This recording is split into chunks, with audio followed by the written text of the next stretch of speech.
Did Bernard say how long it was going to be? I mean, it's fine. But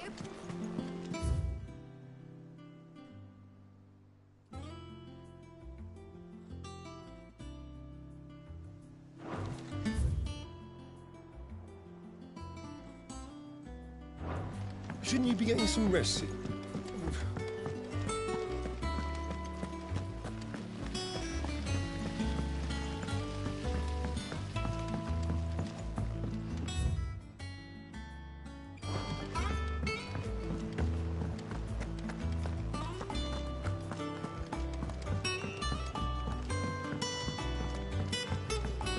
The little uns have been up to their old tricks again. Do you have a moment, Sid? A team of curse breakers has gone missing near Northreach. Which team? Coles. They were sent to liberate a carriage of bearers before they could be smuggled to market.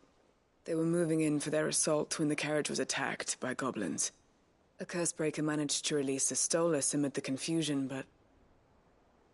this was days ago.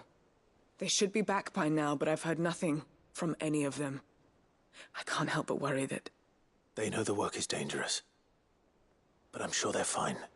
But what if I've got them all killed?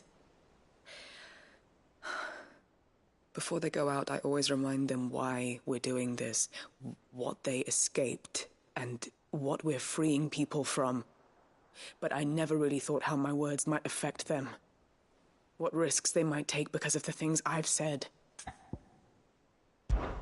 I'll go and find them. We'll both rest easier knowing they're safe.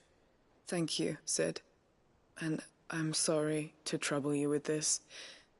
The plan was to intercept the slaver somewhere in the Dragon's Eyrie. I can't tell you much more than that, I'm afraid. That should be enough to go on. If they were there, Torgal will track them down.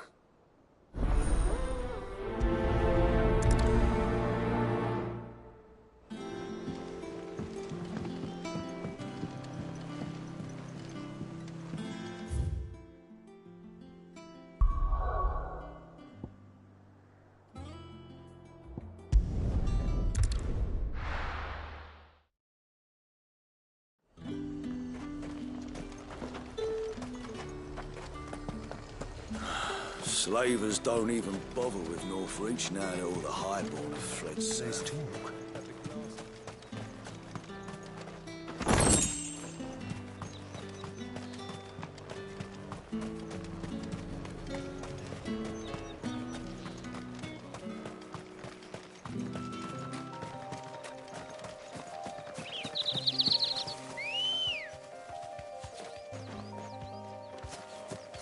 Let's go.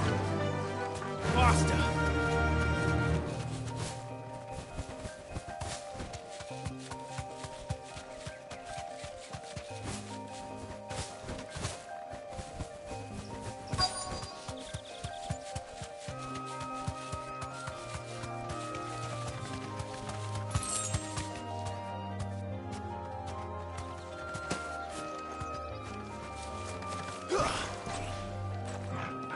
Cole. I'm glad you're in one piece. Just about. Sid, if you don't mind me asking, what are you doing here? Doris sent me to find you. She hasn't heard anything since the attack. She's been worried about you. I sent a runner to the Dame in Northreach. The hideaway should have learned of our survival yesterday. Well, I'm here now. And it looks like you freed the bearers. Only some. The rest locked themselves in the slaver's carriage rather than fleeing when they had the chance. I want to help them, Sid. But we're barely in any state to protect those few we did save. You made the right decision. Now where's the carriage? The goblins may still be out there. You have duties to attend to here. See to the injured. I'll handle the rest. All right. Just follow the path to the south. You'll come across the carriage soon enough. And please, hurry. If the beastmen get to those bearers, the poor souls will be eaten alive. I won't let that happen. Thank you. And Sid, it's good to see you. Don't thank me just yet.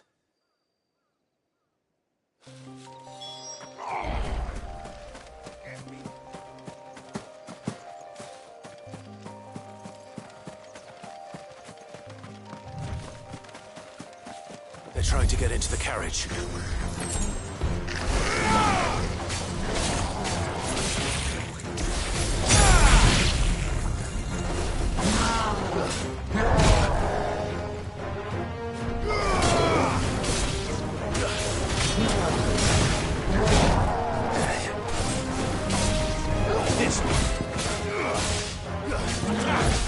Nice try.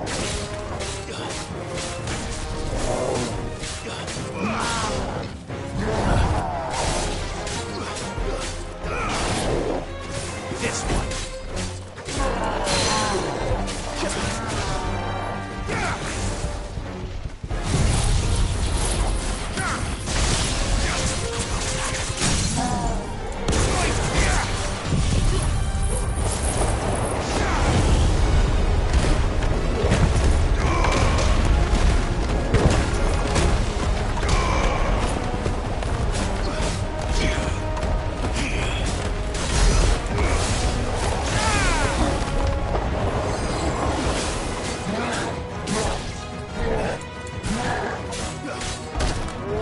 Too slow.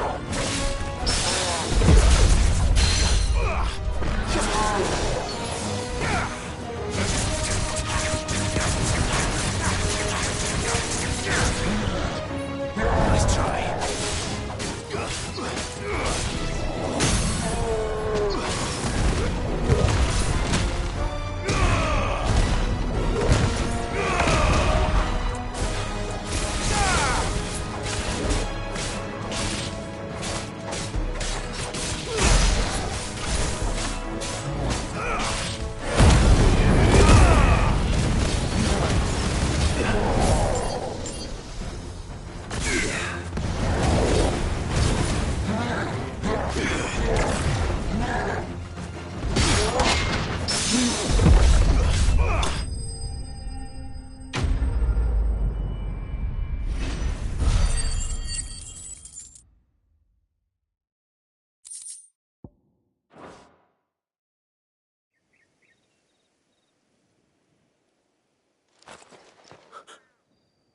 Who are you? A friend. Are there any more survivors? Why didn't you flee with the others? If the goblins had made it through that door, you wouldn't have stood a chance. Why should we run? One miserable death's no worse than another. Perhaps. But we're here to give you another choice. Freedom, safety. The life you've been denied. Come with us. Let us protect you. Sid, I couldn't just let you... You weren't too late then. Thank the gods. This man risked his life to save yours. To give you a second chance. Fine. Do with us what you will. What we'll do with you is take you to safety. After that, it's up to you. Your lives are your own now. You can leave the rest to us, Sid. We'll get everyone back to the hideaway. Thank you. I'll let Doris know we're expecting new arrivals.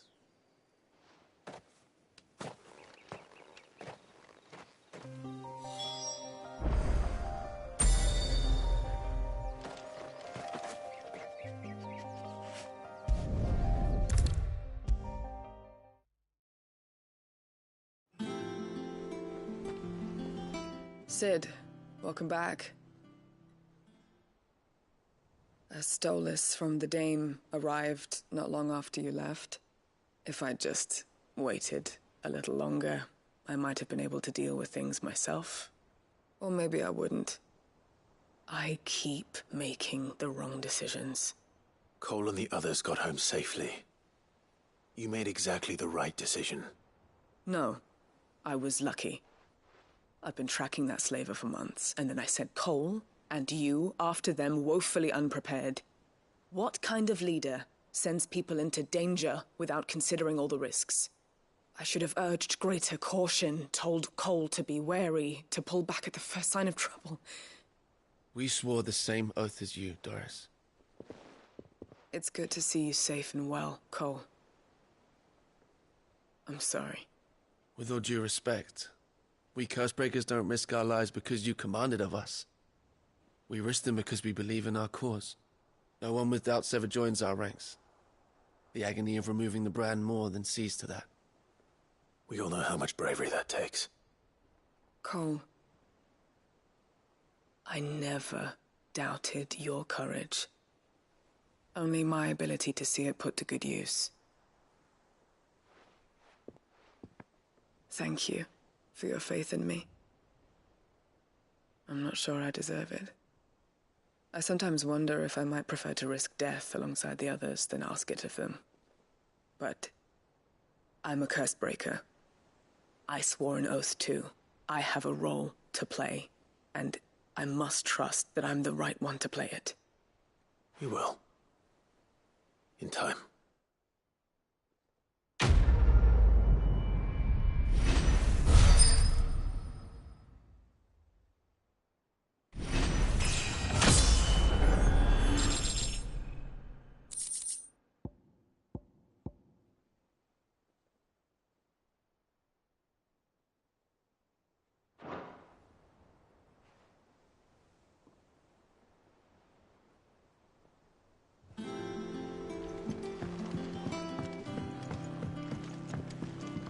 The little ones have been up to their old tricks again.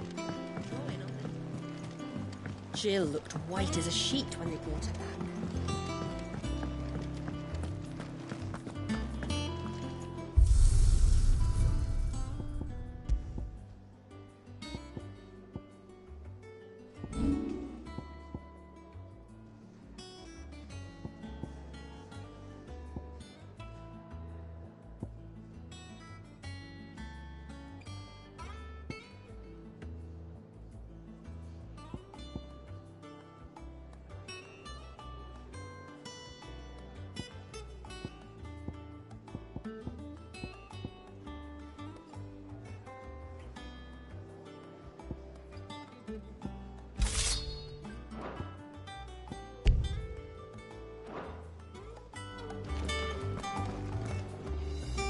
It's all right.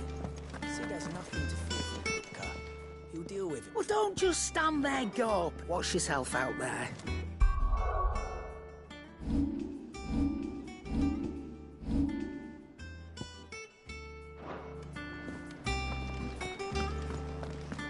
Oh, Maeve knows how to...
Here.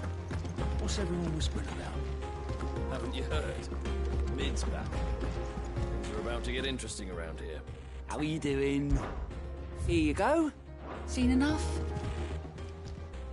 Oh, I wasn't expecting you back so soon. Here's everything we've received and everything promised.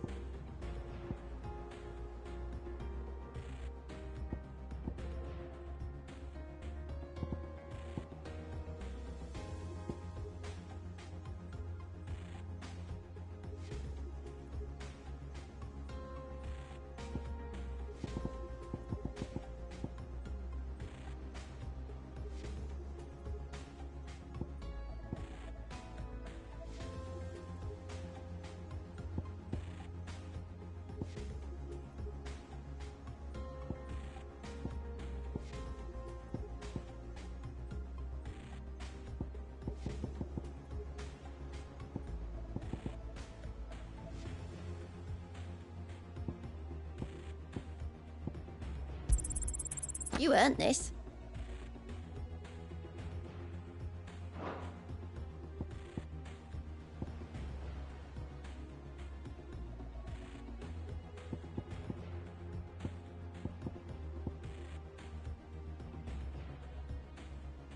Best of luck out there, Sid.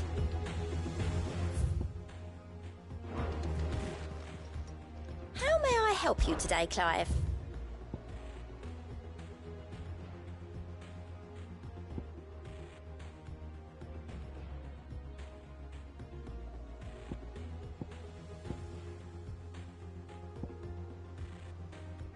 All in good time, eh?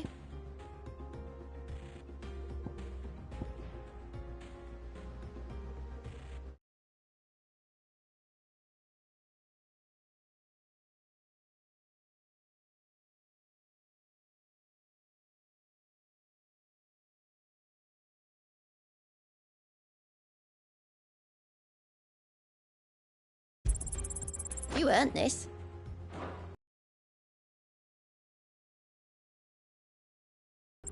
Here you are. Best of luck out there, Sid.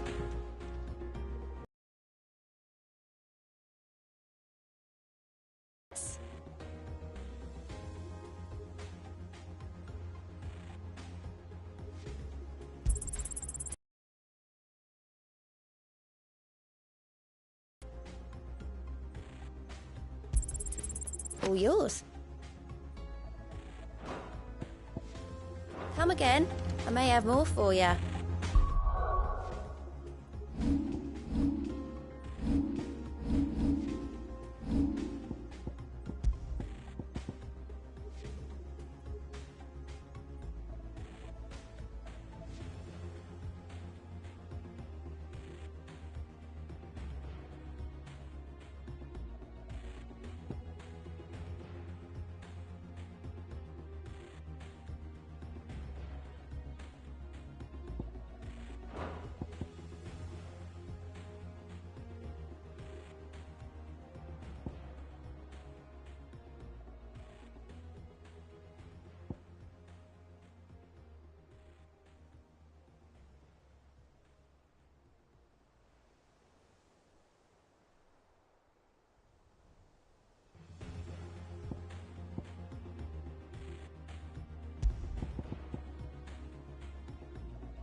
Ah, Clive. Talia, how's Jill? Recovering, but she still needs her rest. Of course. Take good care of her, won't you? I'll do my best. Oh, Gav was looking for you. He said he had something to show you in the shelves. The shelves? Oh, that's right. He went to ask Hippocrates about Torgor. He must have found something.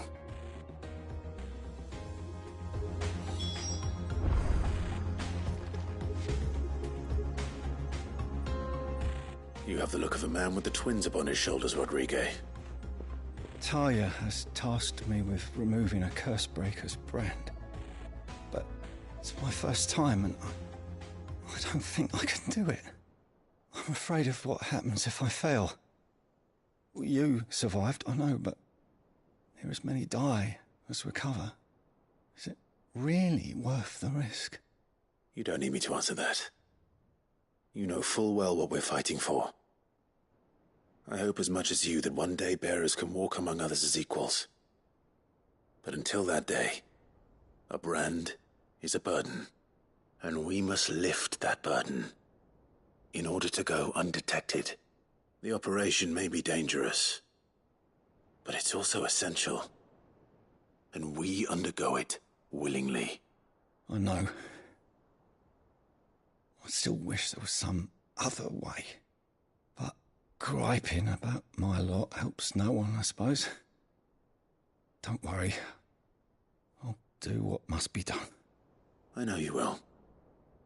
Unfortunately, the first thing that needs doing is the preparation of a draft to dull the pain.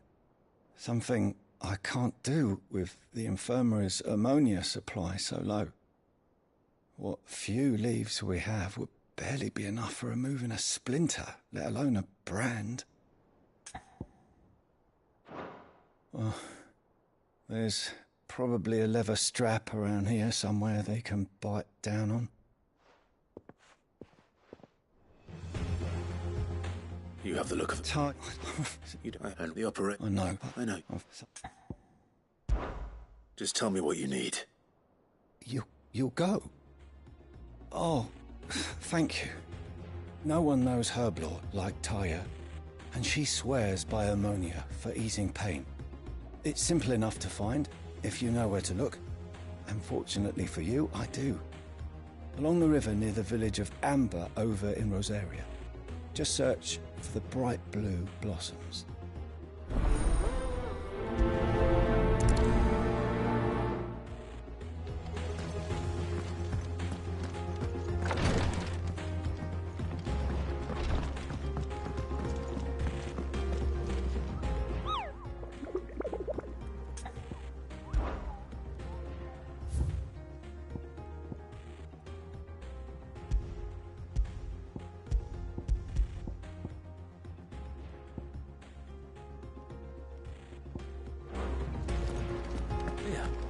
What's everyone whispering about?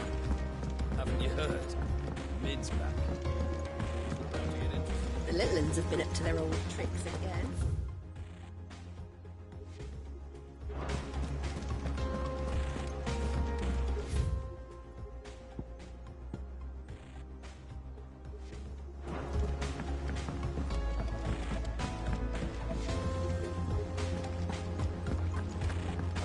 It's knows how to grow.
was easy enough to find.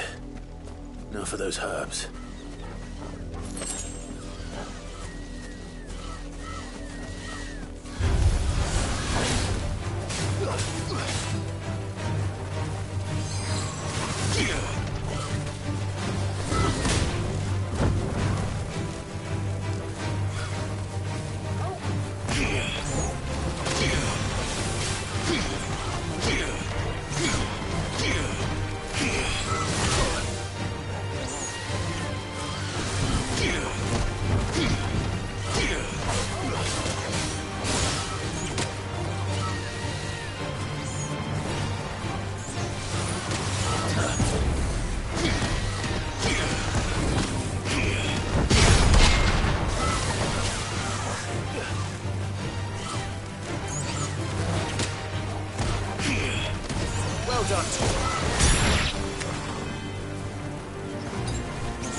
This is the only plant around here with blue flowers.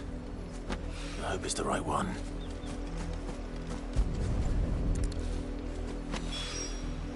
Should be enough to keep the infirmary stocked for a while.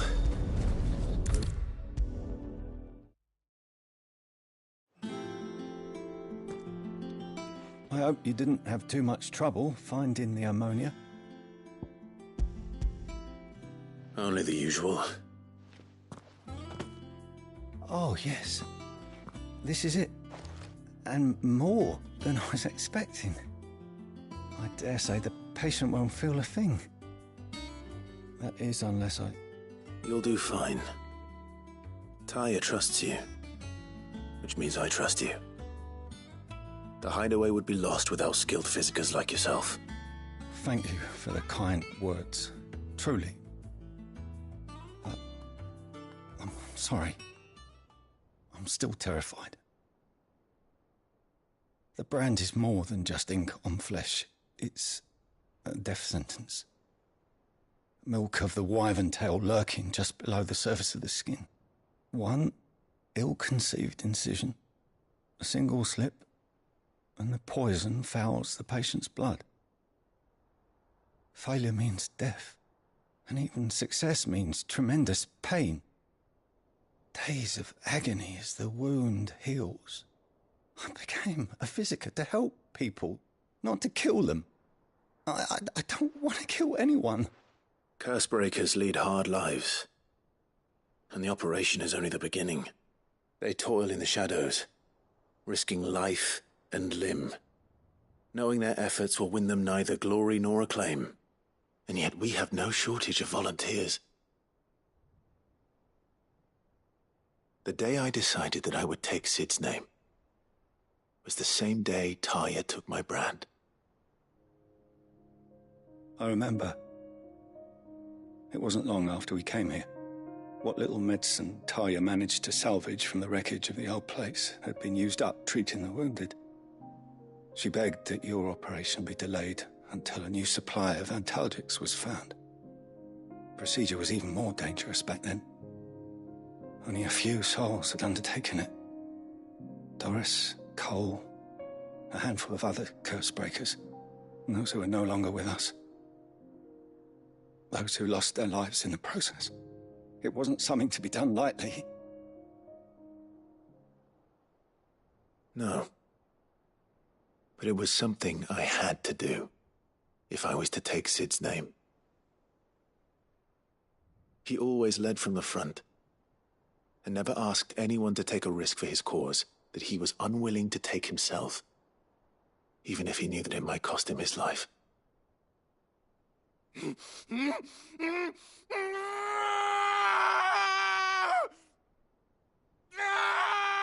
Hold still, Clive! Hold still!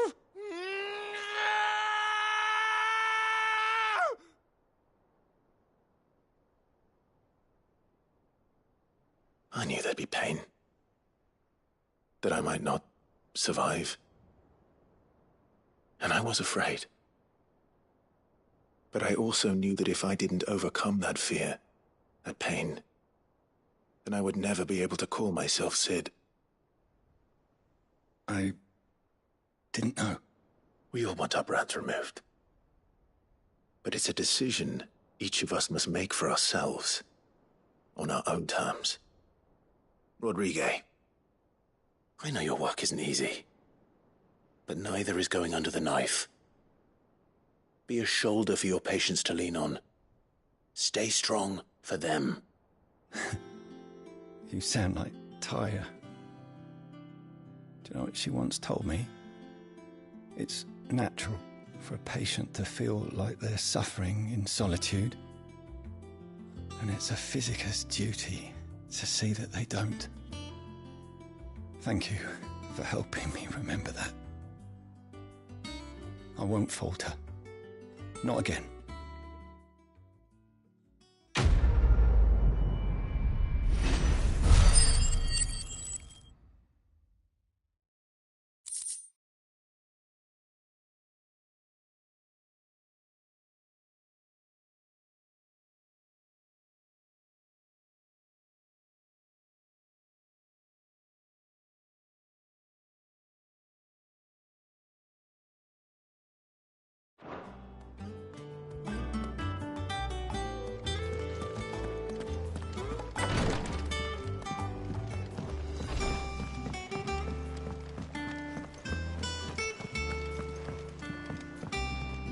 Ah, my favorite pupil.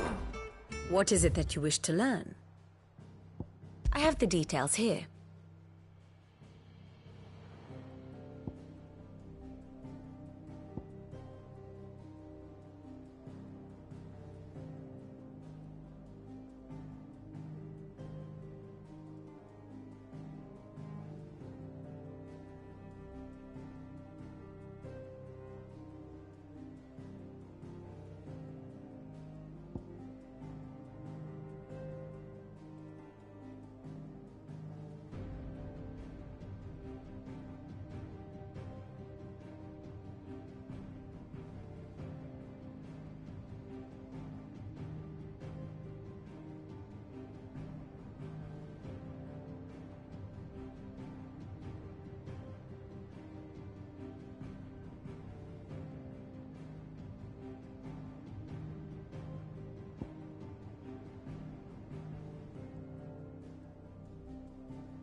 Study it well, Clive.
Once more?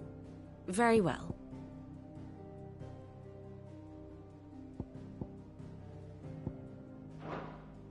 One must understand one's place in the world.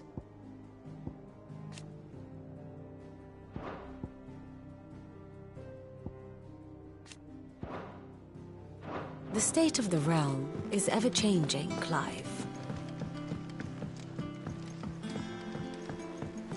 The little ones have been up to their old tricks again. Jill looked white as a sheet when they brought her.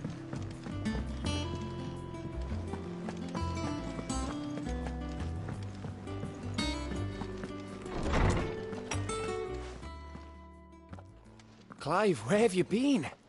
I've been wanting to ask you something about Torgal. Where did you get him, like, in the first place? My father brought him back from one of his expeditions into the Northern Territories. They were crossing a snowfield when they heard his cries, and, seeing no sign of his pack, they took him in. What do you reckon, Tomes? It certainly adds weight to the theory. Clive, I believe that Torgal may be no mere hound, but a rare frostwolf, an animal native to the far northern reaches of Valisthea. In one of our oldest bestiaries, I found reference to a frostwolf who served as guardian to an ancient queen of the north. Such was his mastery over ether, he could cast magics on command. His name was Fenrir. Fenrir the Frostwolf. Now, the annals do not state it explicitly, but I have reason to believe this queen was a dominant of Shiva, a girl from the Northern Territories and her faithful hound. One awakens as the dominant of Shiva, and the other? You're saying that Jill granted Torgal his powers? What? Just like Fenrir. People called him my hound, but Torgal and Jill were inseparable. He grew up as a faithful companion to the dominant of Shiva, and years later, his powers awakened, just when his master needed him the most. You're right. If it weren't for Torgal blasting those bastards to Kingdom Come, Jill would have been for it. Quite. Though Torgal's power is his own, his latent birthright as a frostwolf, it had only to be unlocked. Oh, get you, Torgal! You're an even finer hound than we thought. And regarding your original concern, you need not fear for Torgal's health. Why, the beast has the appetite of a behemoth. Just this very morn, I found him with his nose buried in my nuts.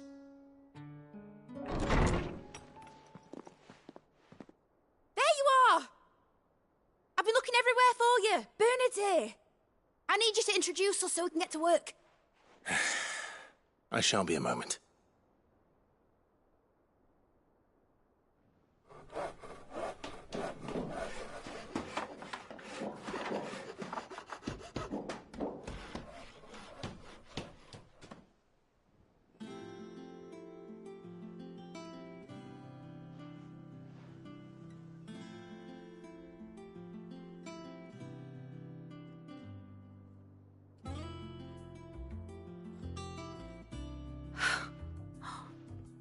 Isn't it brilliant?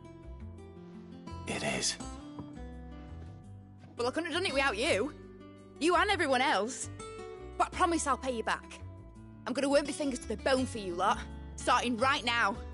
Just you wait. I'll make wonders like this world's never seen. Then I look forward to seeing them.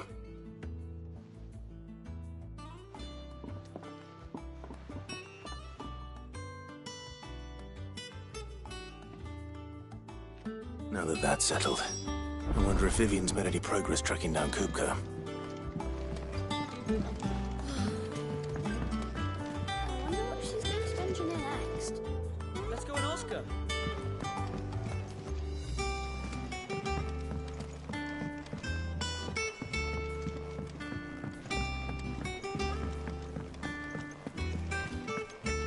Nothing think I'll wait till Mid's away to take a tour of her dungeon.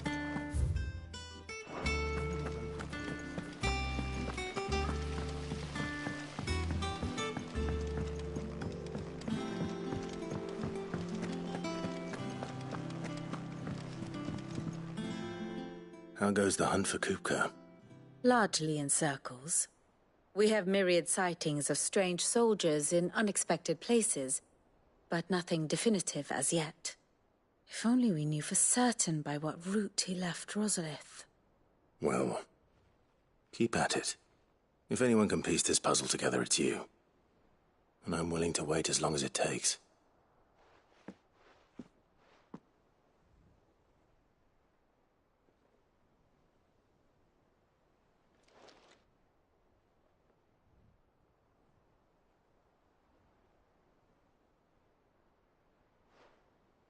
What? Here? Would that be a problem? Do you know, Clive? I believe it a mercy that you didn't inherit your father's throne. Your poor people would surely live in fear of you. You have nothing to worry about on that front. I won't be claiming his crown. That is a relief. Clive, have you got a minute? We, have a guest. A guest?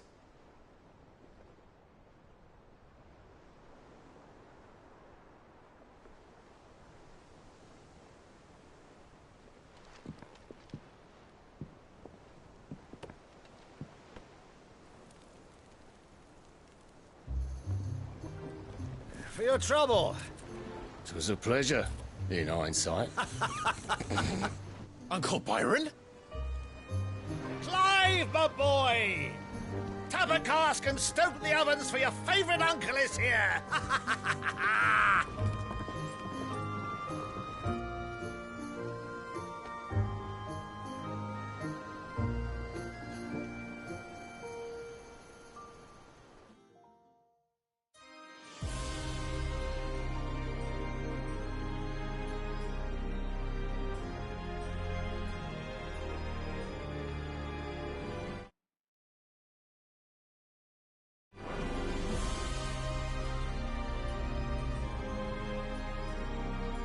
The Dalmekian government sues for peace.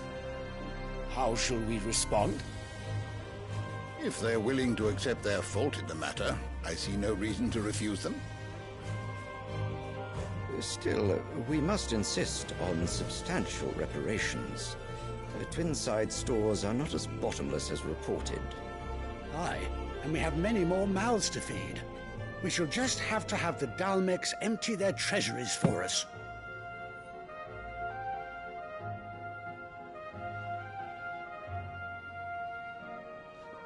Of course, none of this would have been possible without your timely intervention, Prince Olivier. Indeed, I doubt any of us would have had the courage to trade words with the mighty Titan, nor less the wit to win him over. The Empire owes you a great debt. May the blessing of the crystals go with you, Your Highness. May the blessing of the crystals go with you. Very good.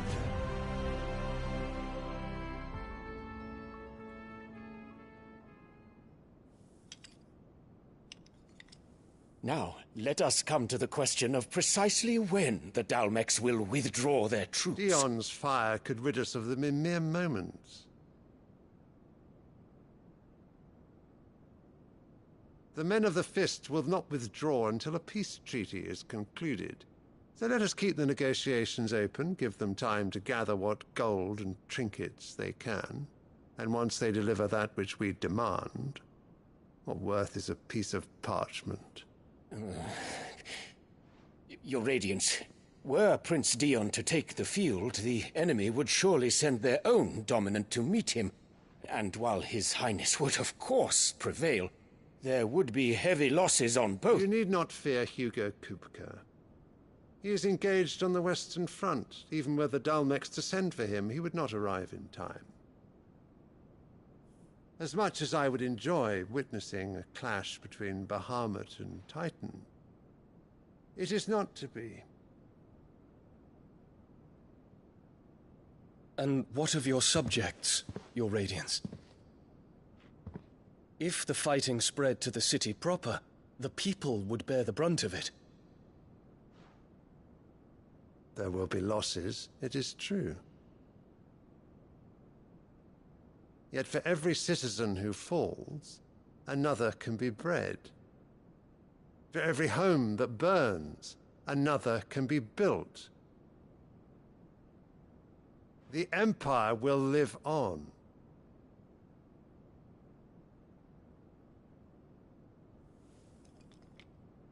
Dion? Yes, sire.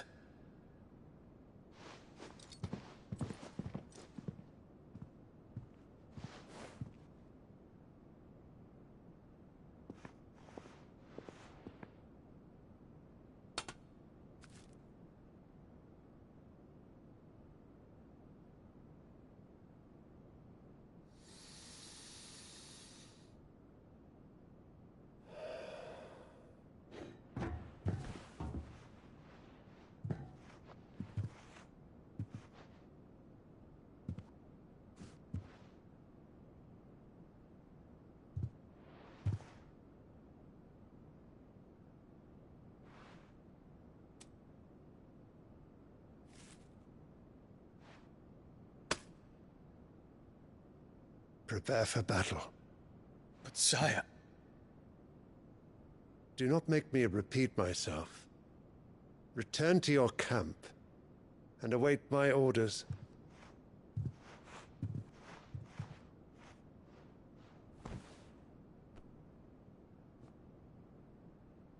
If that is your wish, your Radiance, I shall depart at once.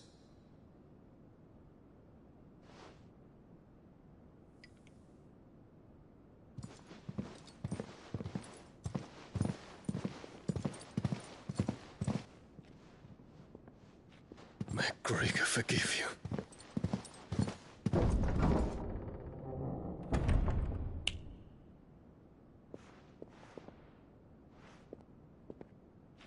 What do the astrologers augur?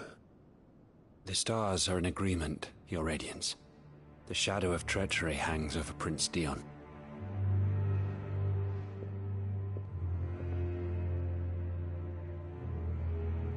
So Annabella's tales were true. You disappoint me, Dion.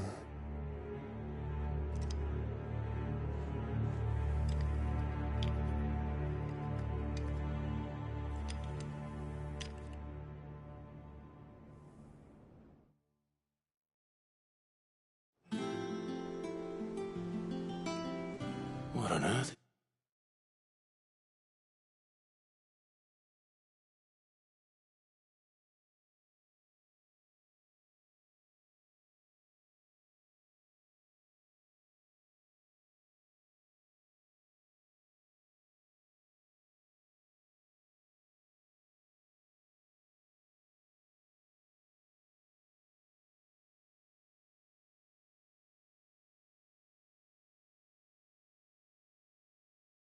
What's Uncle Byron doing here? Only one way to find out.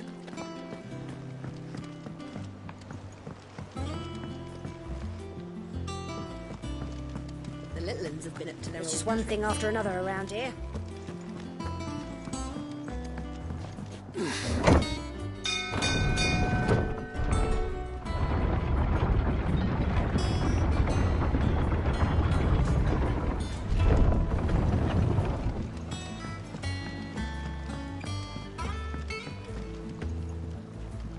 Ah, my dear nephew. How I've missed you.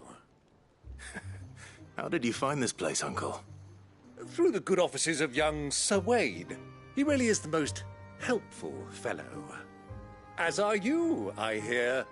The Guardians and those they freed tell the most outlandish tales of your heroics in Rosalith.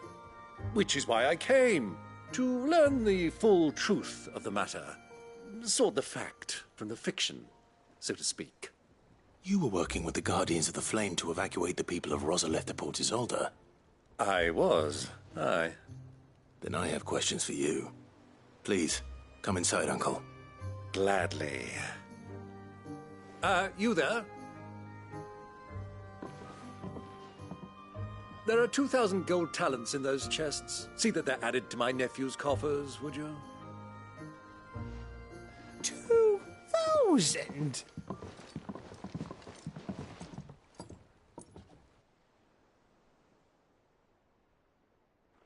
And I'm afraid that is all I know. A fleet sailing south past Port Isolde. Most intriguing. Forgive me for not being able to tell you more. I hadn't the faintest idea Kupka withdrew wounded from Rosalith. Still less that my own nephew dealt the decisive blow. What do you think, Vivian? I think, with this news of the Dhalmekian fleet and recent reports of the Royalists' movements, that the final piece of the puzzle has fallen into place. Come here and I'll show you.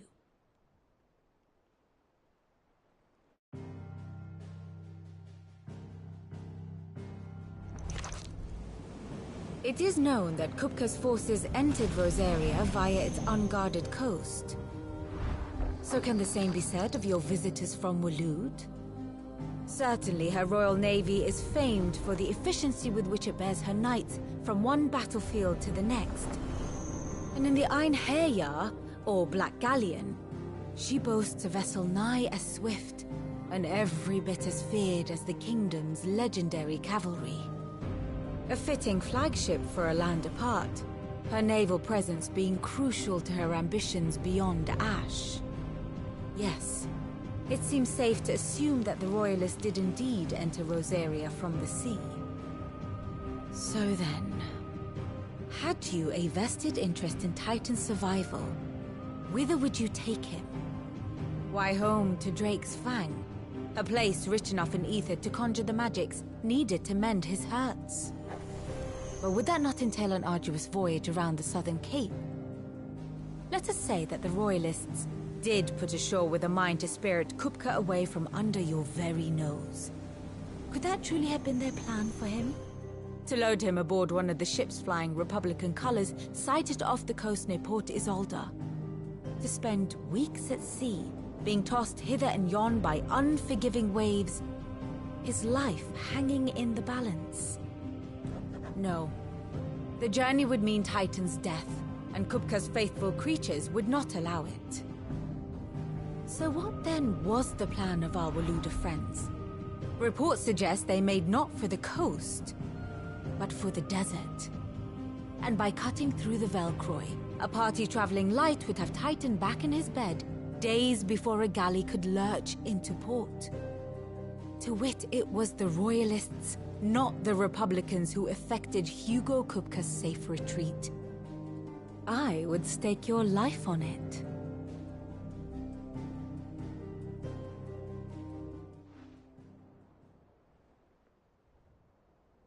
So it was the Waludas who spirited the wretch away. Now I think about it, there was something a little strange about the ships I saw. The men seemed almost crestfallen, as if in mourning, as if they believed, or were made to believe, that their master was dead. You have a keen mind, Lord Rosfield. And you have your answer. To find Kupka, you have merely to follow the Royalist trail across the Velcroy. It may well have gone cold by now, but as they say in the Republic, all roads lead to Drake's Fang. Allow me to accompany you part of the way. As luck would have it, I had intended to journey Canberward on business after visiting you here. The Fang would be but a short detour. I'd be glad of the company. Give me a moment to make ready. I need to tell my friends what we've learned, and where we're going. Very well, but be quick about it, my boy. Time waits for no man.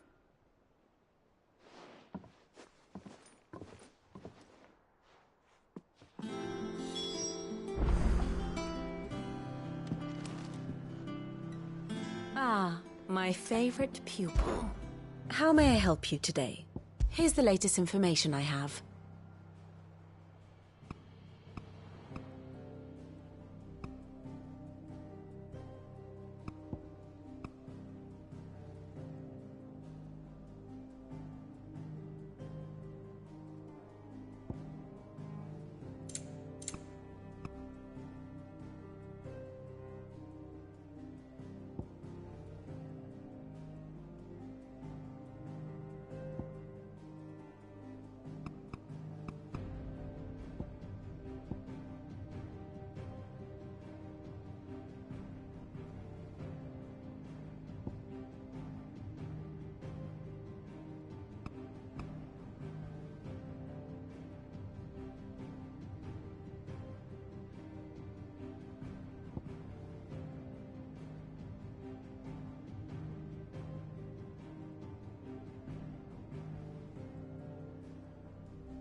Study it well, Clive.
Very good.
Mid's finished outfitting her little workshop, I hear. With a little help from Sid, of course. Otto, Kupka's at Drake's Fang. I'll be leaving before sunset. You're not going in there alone, are you? Don't worry. I'm not going there to destroy the Mother Crystal. All I'm after is Kupka's head. I won't risk any more than I have to. I promise. The Lancer and the Fang are all Kupka's personal fiefdom. You have any trouble on the way, you ask for Rosina Dalamil. Some call her the Desert Hare. Who is she? An old associate of Sid's. And only Sid's. All I know is the name, and that they used to meet at the Dalamil Inn. We've heard nothing from her since he died. But I'm thinking maybe the new Sid might be able to bring her back into the fold. Thanks. I'll keep that in mind. So, what about your uncle? I mean, he's welcome to stay, but... Don't look so worried. He'll be coming with me. Thank fuck for that. Gav, Otto, I'm leaving you two in charge. You can count on us.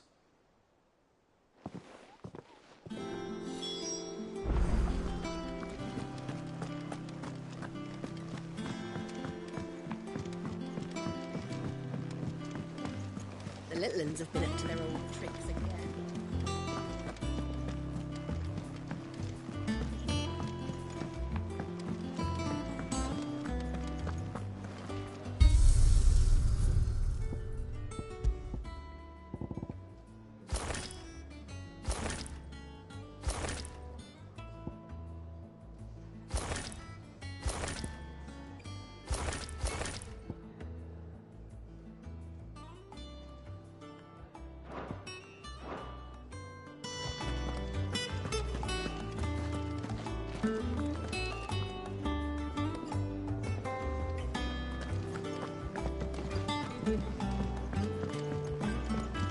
Who's this blue blood?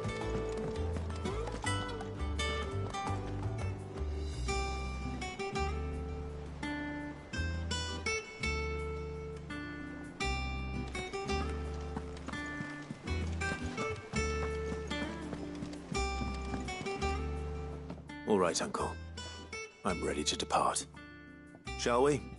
We shall. Come, let us away to adventure.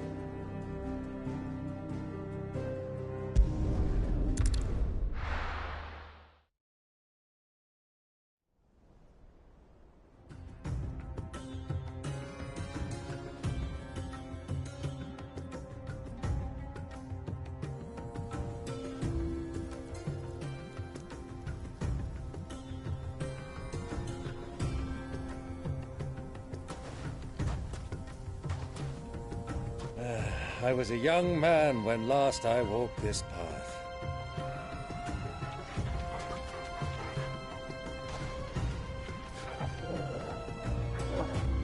There's an old trading post not far from here. The road to Drake's Fang leads through it.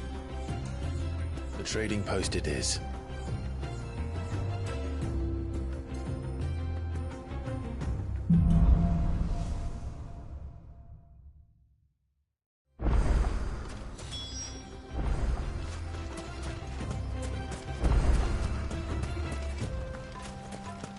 Our destination lies over that dune, beyond the ruins. Mark 'em well, Clive. It's all too easy to lose one's bearing. It's in the sands.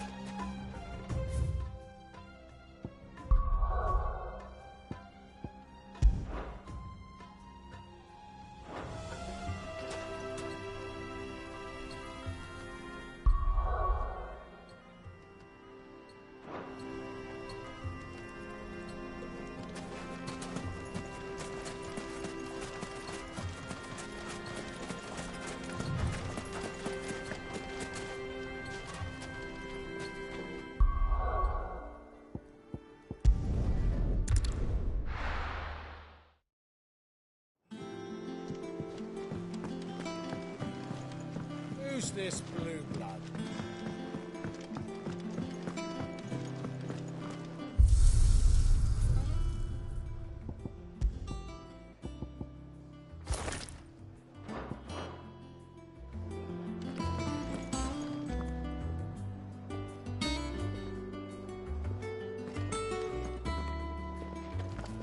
Sid's going to find Cooker and finish the job. That's right. We're safe here.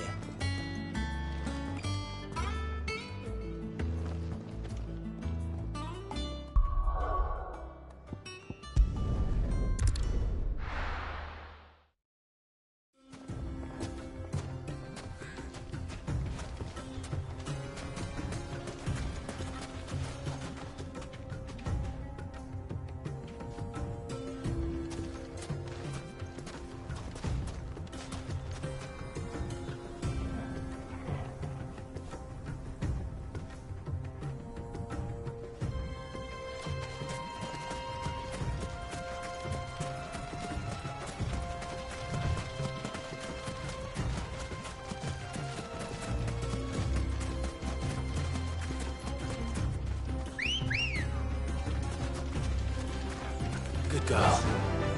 Yeah! Many years ago, when you were just a boy, you and I rode this way together, accompanying your father on a scouting expedition to Drake's Fang. He let me come with you. I'm not surprised you don't remember. It was just before Joshua was born. You were so eager to be there when your brother arrived that you whipped your chocobo too hard on the journey home and fell from the saddle. I shall never forget how Elwyn fussed over you as you sat in the sand, bawling like a babe.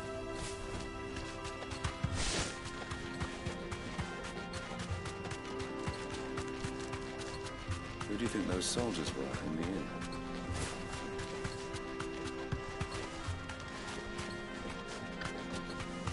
So, Lord Cook.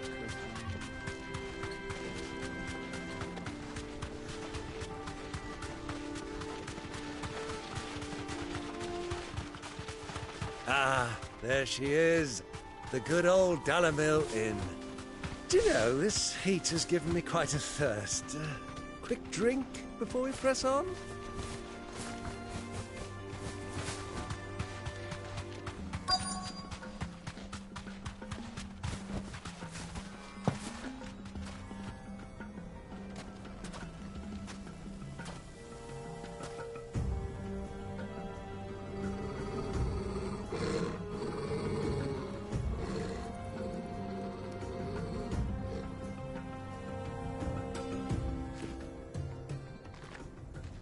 Look, there. Those are Ashen steeds. No doubt about it. And such a long ride from Stonehere. Our Waluda friends must be soothing their saddle sores in the inn. Shall we join them?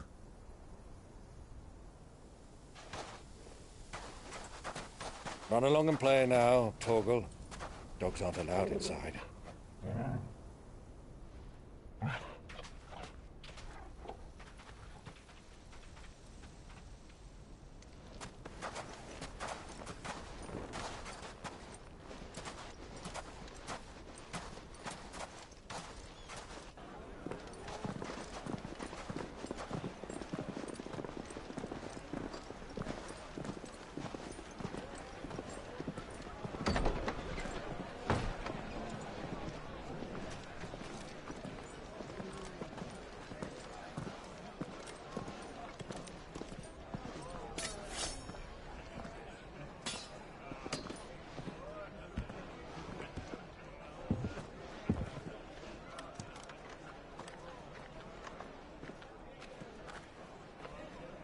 Good day to you. Eating?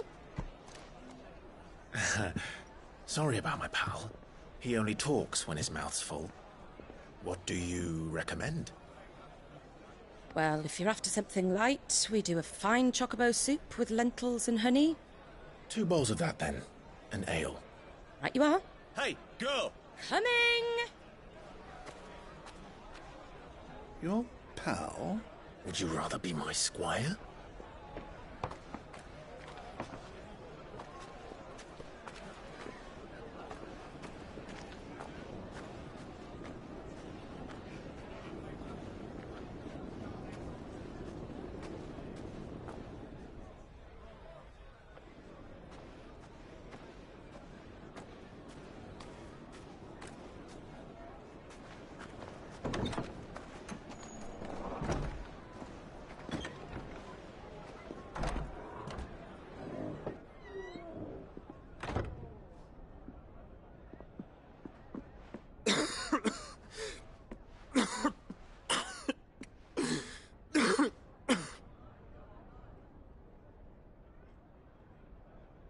Your Grace, it is plain you are not yet well enough to travel.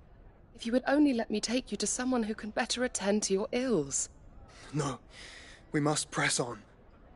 Prince Dion has returned to his camp and will soon depart for the front. I must speak with him at all costs.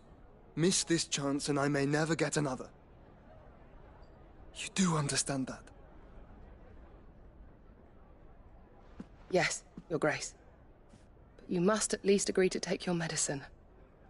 I'll fetch you some water.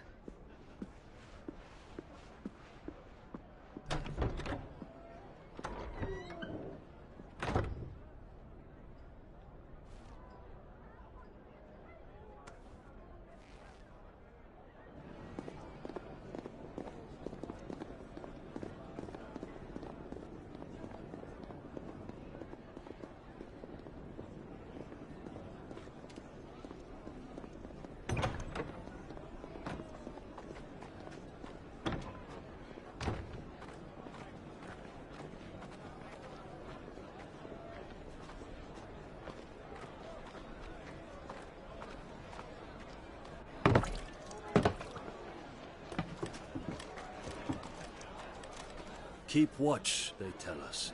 But all I see is sand. I hear they got our guest back to the Fang without any trouble. We'll be leaving soon enough. Why the Lord Commander dragged us all this way just to save that blockhead skin, I'll never know. Dominant or not, he's a bloody idiot. That'll be Cooker, then. Well, let's get this down us. We've a long way to go. Hey, you!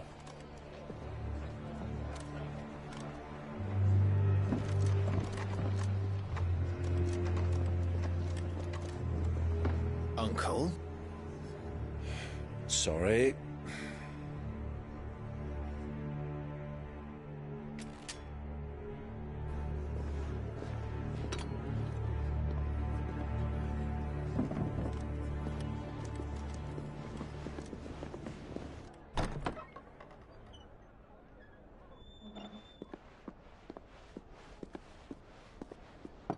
Can you walk, Your Grace? What's wrong? I fear trouble may be brewing downstairs.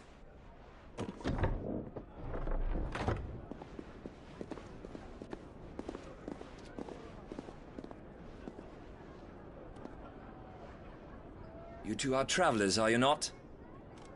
Me and my companions are strangers here. Perhaps you'd be good enough to accompany us a while. Help us find our way. Sorry, lads, but we've got business in Camber that can't wait. Ah, I'm sure you could spare us an hour or two. Come on. Friend.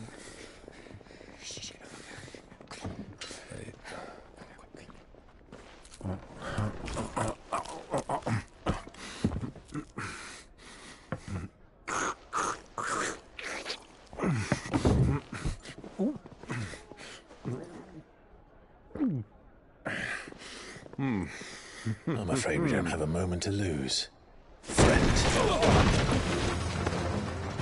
Stay back, Uncle. Gladly.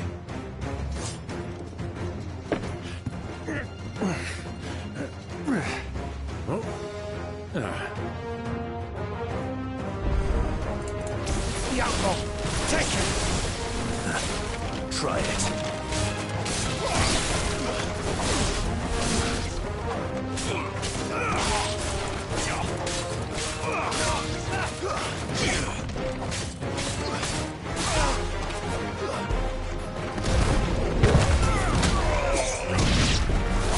Bravo, my boy!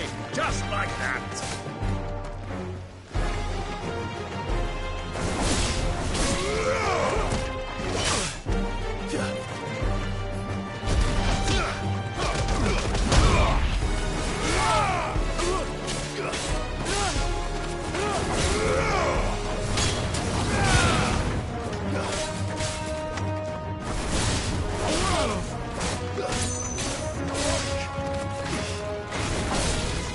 Stay down!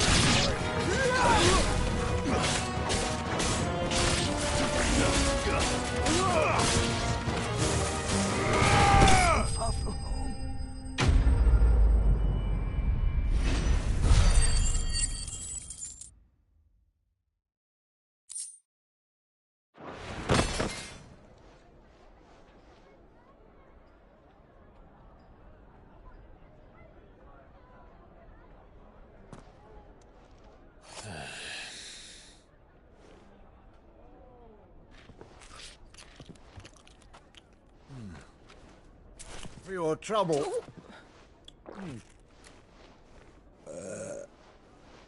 Word of advice, miss. That soup could do with a touch more salt.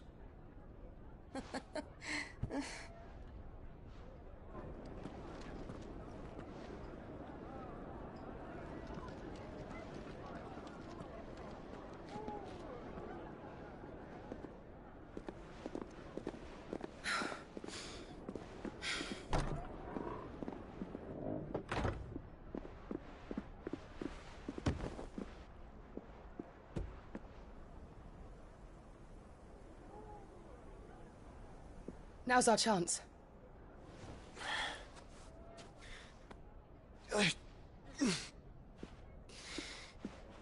Your Grace? I'm fine.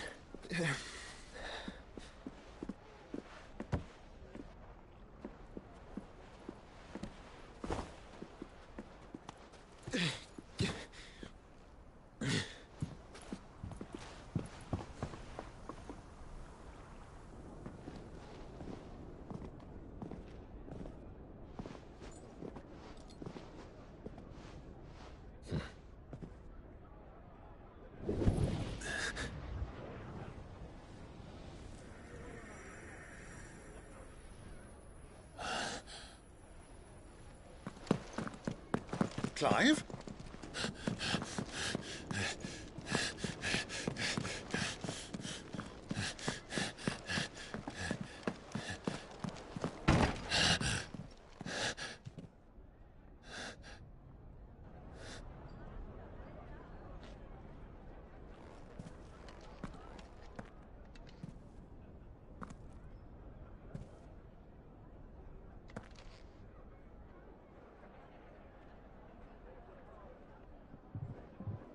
What is it now?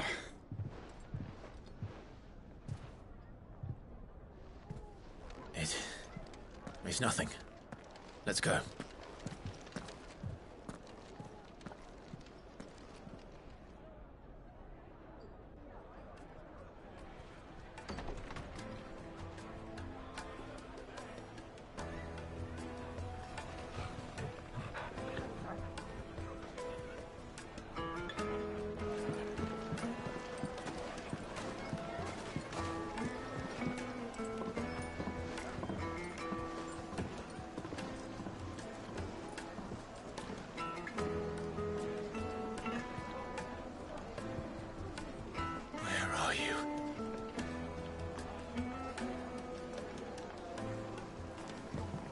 Well, we didn't know where to find Kupka before. We do now.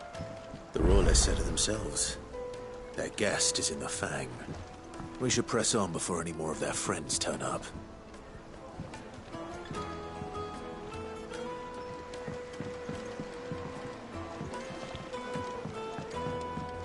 Made from the stoutest stoneware.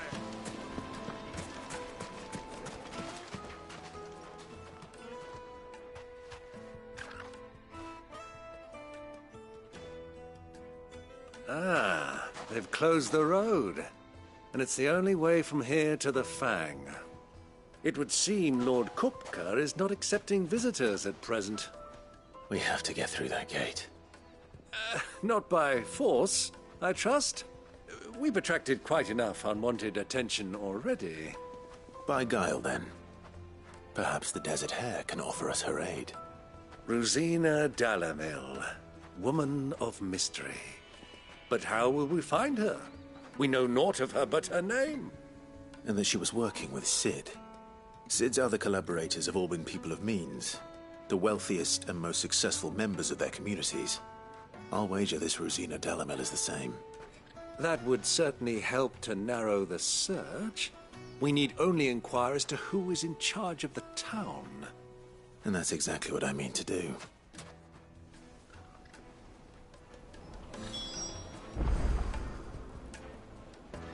Looks like we won't be getting back to Drake's Fang anytime soon. Well, it's not like we've got a reason to. Whatever this emergency is, they've shut down the whole mine for it.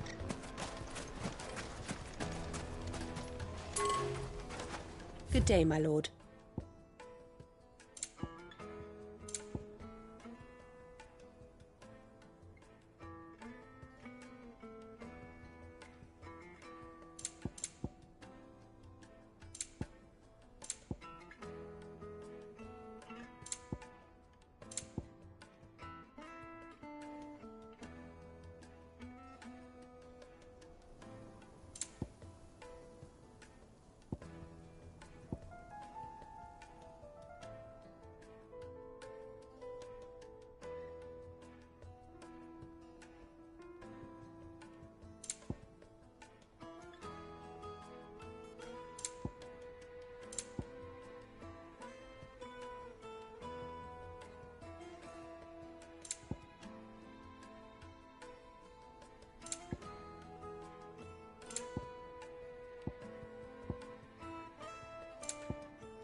Here you are.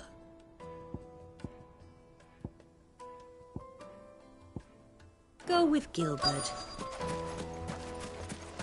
The gate is closed by order of Lord Kupka.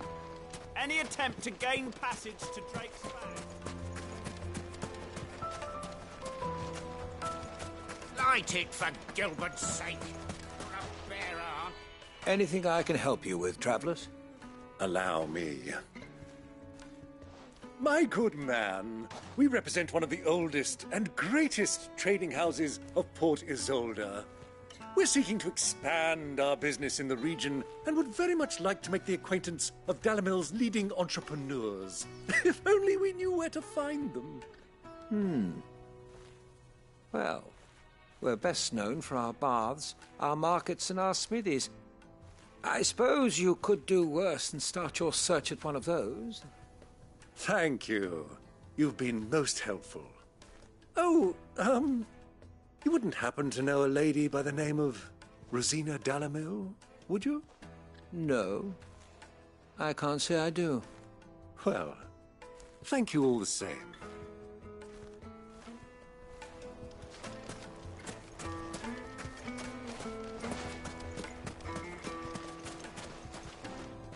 What do you want? Can't you see I'm busy? I won't keep you long. I'm looking for someone. A woman by the name of Rosina Dalamil. Do you know her? Never heard of her. Is that all? One more question. If I wanted to find the richest trader in town, where would you recommend that I look? Oh, that's easy. The Briar's Kiss. Won't find a finer smithy this side of the strait. The owner's only a young sprig, but he's got all the right ideas. The Briar's Kiss, you say? Thank you. I doubt this young sprig is the person we're looking for. You said Sid's contact was likely to be an influential sort. Influence comes with age and experience. Believe you me. Well, it's not like we've got a reason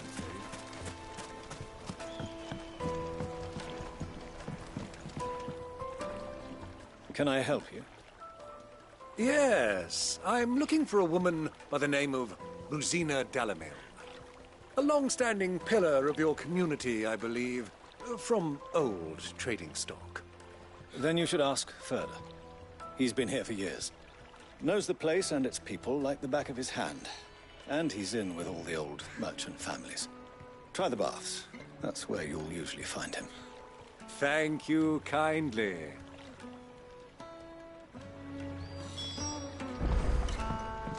Well, it sounds like we have our man. Perhaps. Let's go and find out exactly what this Furder knows. Sweet incense, wax candles. Excuse me. Are you Furder? I am. Can I help you, travelers? I hope so. You've lived here for some time, is that correct? Do you know Rosina Dalamil? We believe she may be a trader of some renown. And what business do you have with the Desert Hare? She was a close friend of mine. I was hoping she might be able to help me. Very well. Go to the bordello. I'll arrange an introduction.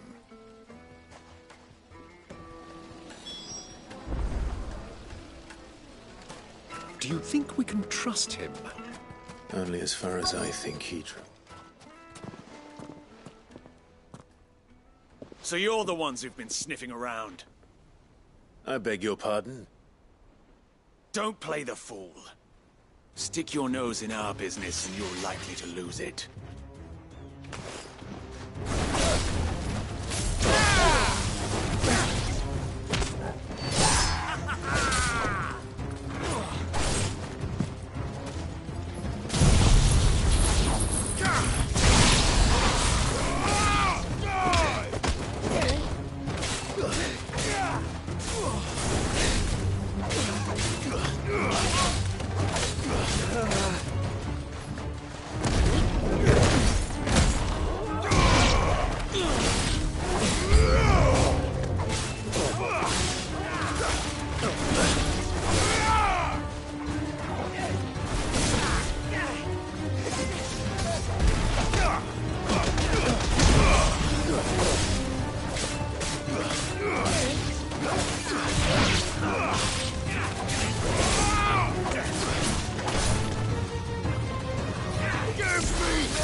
It's over.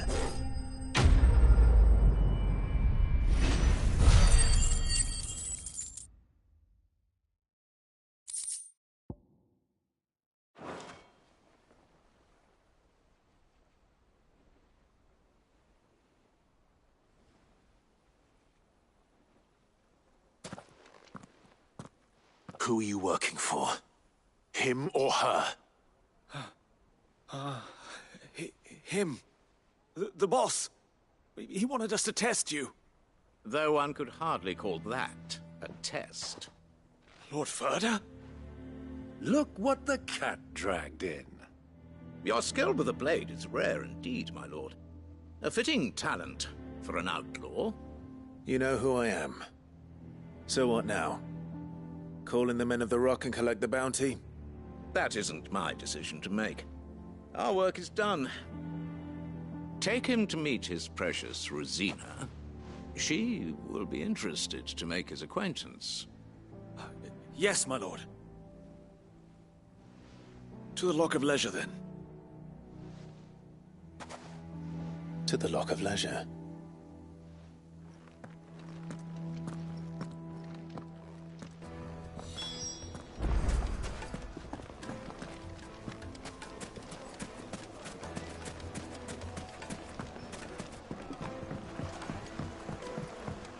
Kneaded to a silken softness. Take a sniff, good Keeping sir. a cloud with a crust.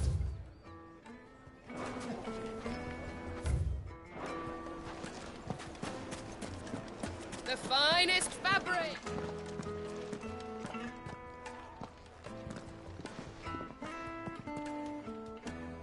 Is this the place?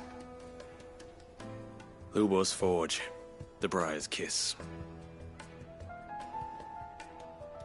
Ah, so it was the young sprig after all. So much for Rosina Delamil being a woman of experience.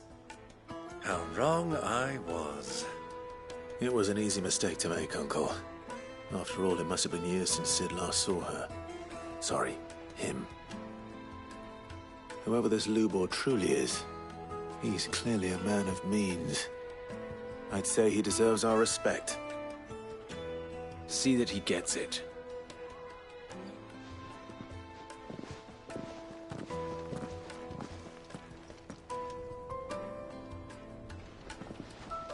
Lubor, Lord Furder told me to bring them to you.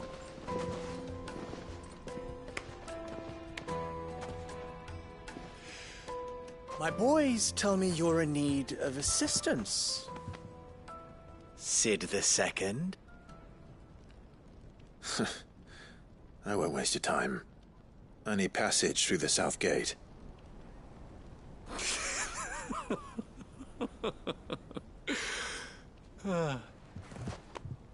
Tell me, what do you think is a merchant's most important commodity?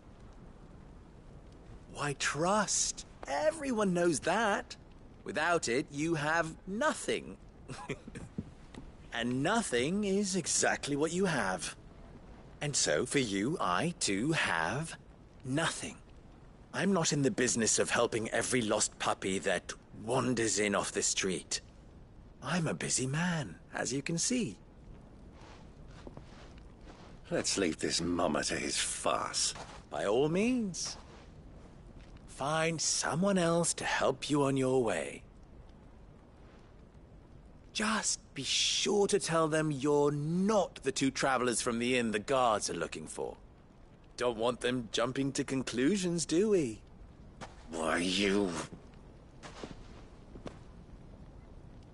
So, what do we need to do to earn your trust?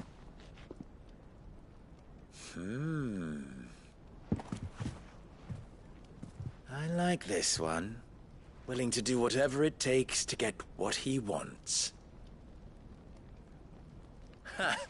Men like you have a special place in my heart. Why, you ask?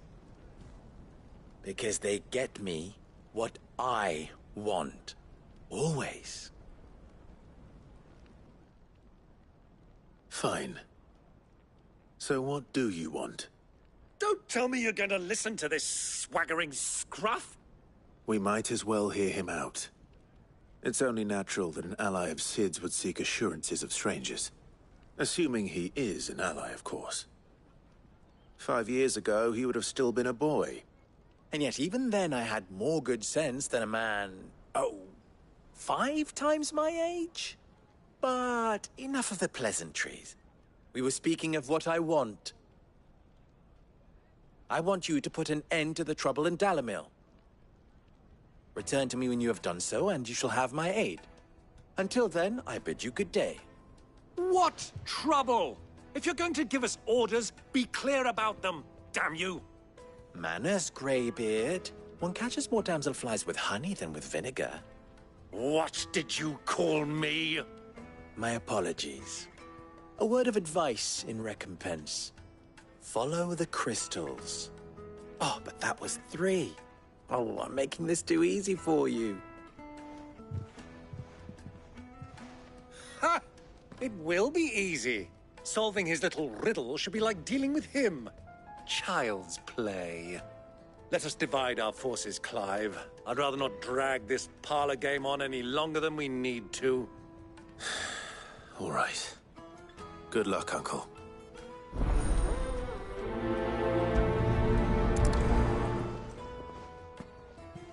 I thought we were the only ones causing trouble in Dalamil. A deposit? Light meat and dark. Fresh from the... You wouldn't believe how much he gave me. What can I do for you, soldier? Need that sword polishing? I'm not a soldier. Ugh, then be off with you. I serve the men of the Rock and the men of the Rock only. You have an agreement with them? Don't be stupid. I just know which side my bread is buttered. Don't want to be stuck under some pauper when they come knocking. With pockets deeper than Zemeckis and an urge to empty them. No, just leave, will you? Before you scare them off. Do you think they'll be back soon? Fresh bread, warm from the oven. Here, have a taste. The most fragrant herbs and spices.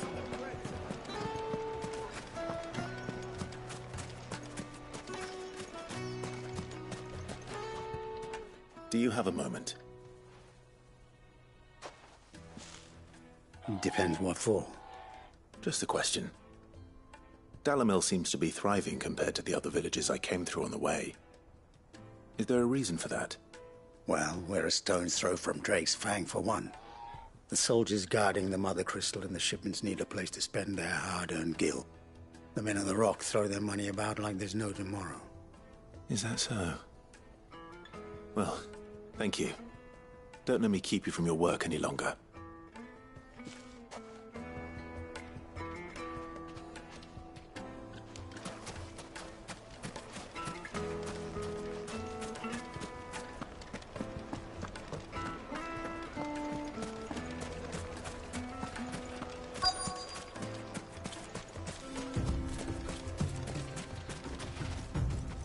Excuse me.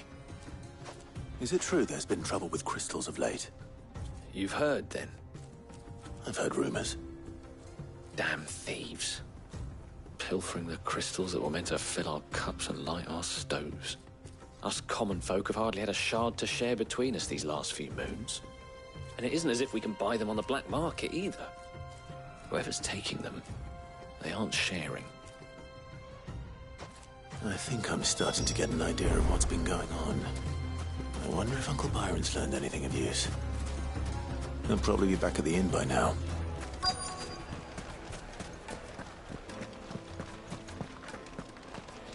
What was all that crashing and banging about before? Some out-of-towners picked a fight with the guard.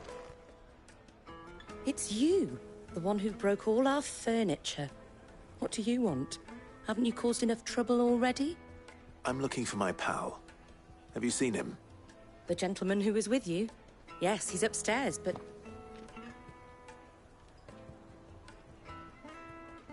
Thank you. I'll go and fetch him. The inn's a mess of blood-soaked splinters, thanks to you. The least you can do is let us clean up in peace. told the guard those soldiers started it. Don't need any more trouble.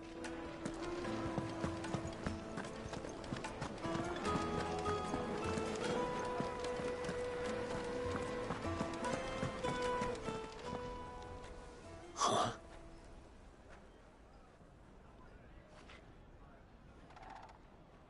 Will this suffice as a deposit?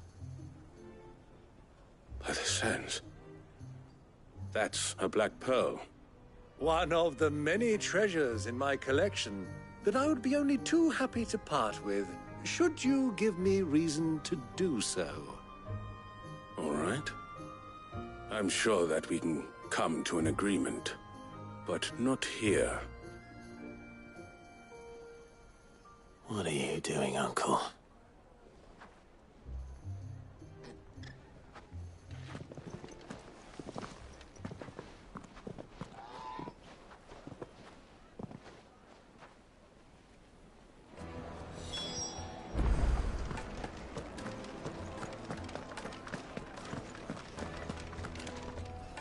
Care to explain why you're giving gifts to Kupka's men? Bait, my boy. One cannot catch one's prey without it. And I do believe I've snagged us quite the quarry. I started by asking around the markets as to where I might purchase crystals. I had no luck, of course. It's forbidden to trade in such things. But my uncharacteristic indiscretion just happened to attract the attention of those uniformed ruffians. They took me aside and said they could procure the crystal I sought if I proved I could pay for it. So the pearl was your proof? I thought they'd ask for more. A second-rate specimen like that would only fetch 500,000 or so. A small price to pay for admittance to the underworld. But enough about my little act of subterfuge. What did you discover? That the supply of crystals has dried up of late. And some people seem to think they're being stolen. Meanwhile, members of Kupka's private guard have been spending money all over town.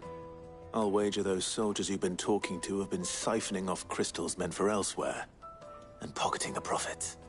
I'll wager you're right.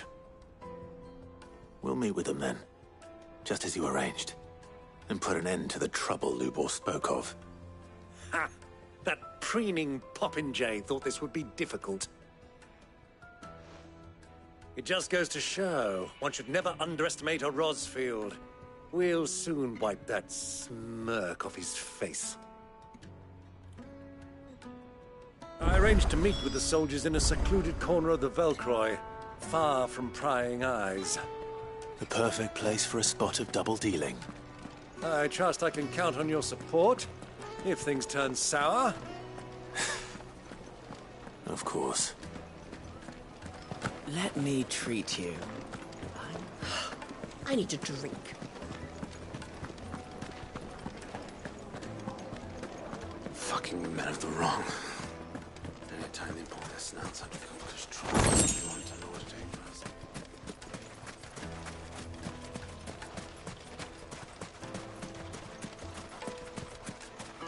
This river runs all the way to the south.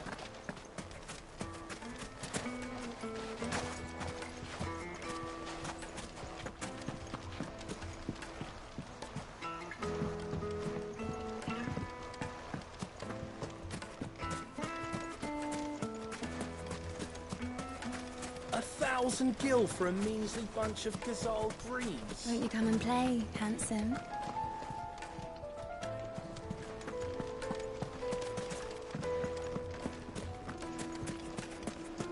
Plates and pots! Do you think they'll be back soon? You need a new dress? The juiciest meat from Green's. The finest fabrics! Fresh from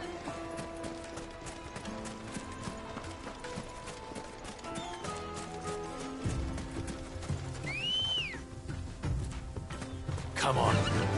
Fly, Ambrosia.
Why is the tavern shut?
I'll take it from here.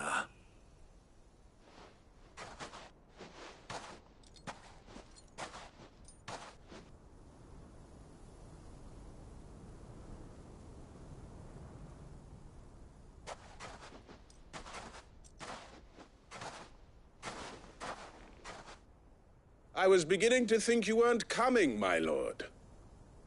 You've brought your contribution? All the silver and stones I could scrape together at such short notice? You brought the whole 500 talents. That was the price we agreed upon, yes? If you've no objections, I'd like to see the crystal. Of course. Right this way, my lord.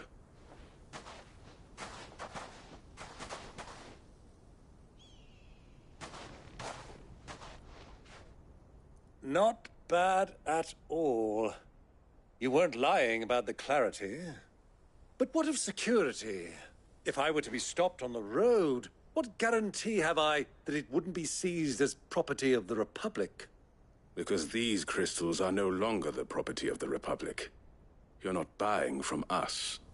You're buying from them. And we have no more jurisdiction here than you, my lord. But we have ships, and will gladly deliver to a port of your choosing, now that our price has been met. Royalists, eh? What brings you here?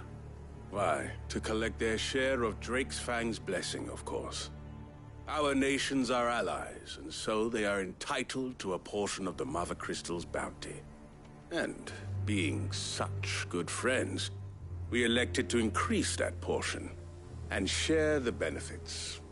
And now that these crystals are officially property of the Kingdom of Waloed, we are duty-bound not to interfere, no matter where they might happen to end up next. Did you get all that? They're in cahoots!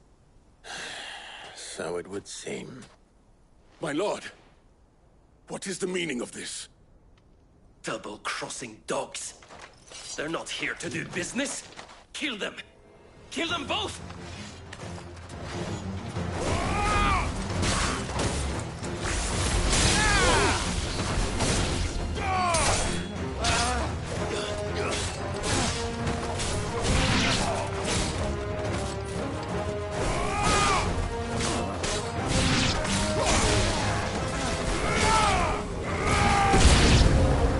It's not over yet, Uncle! Good! I'm just getting warmed up!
finished.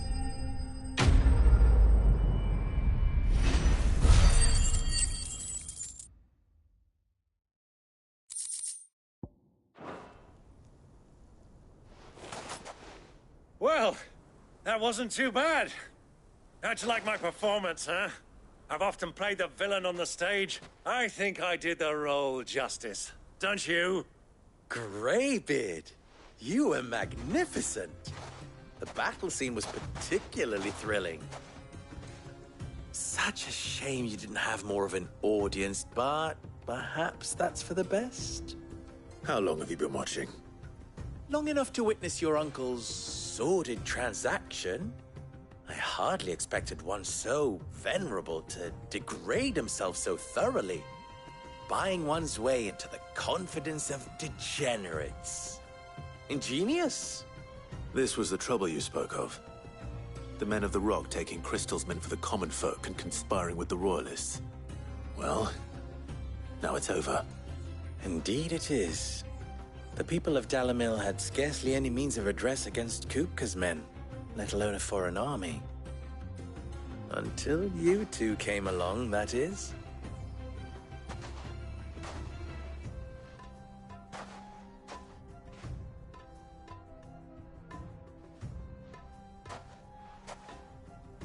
Well, we'd better get these crystals back to town. You won't mind waiting with them while I fetch a wagon.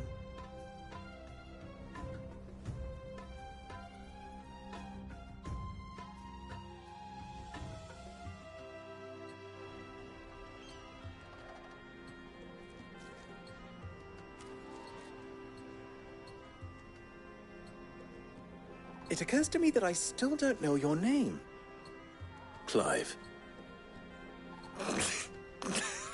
So, Sid the Second is a Clive? I suppose it could have been worse.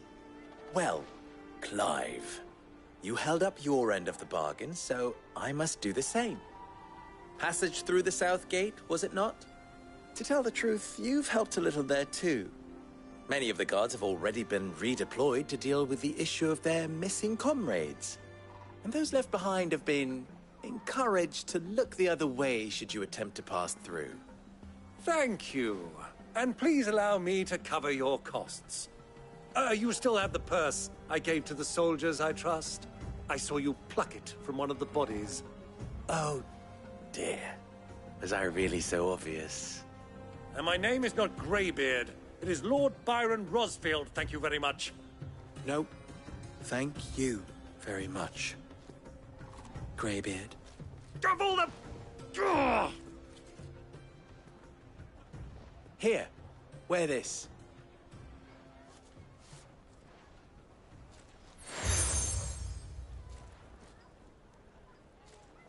Any friend of mine who sees you with it shall be a friend of yours. Thank you, Lubor. And please, feel free to send one of my Stoluses back to your people. Tell them that Rosina Dalamil is back in bed with Sid.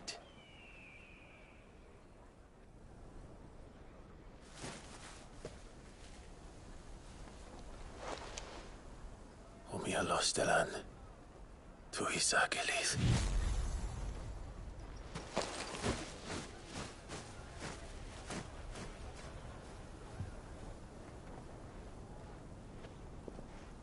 I'm trusting you, Sid. Or should I say, Clive? So be sure not to let me down. I have a reputation to uphold.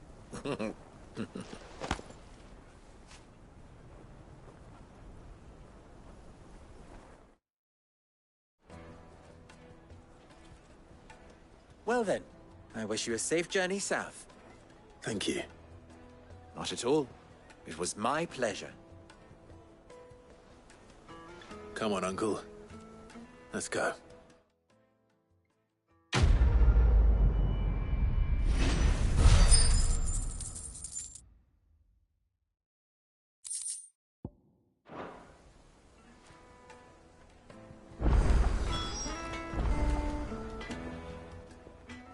Clive.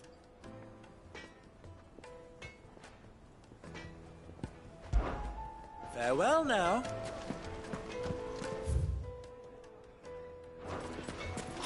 even forged a butter knife. Perhaps Forge Master Luber's having fun at my expense. I wouldn't put it past him. Neither would I. Oh, wait. Are you Clive? Sorry, my mind was elsewhere. I'm Sava, Master Luber's least accomplished apprentice. Soon to be former apprentice if I don't pass this test. Maybe I'm just not the resourceful type.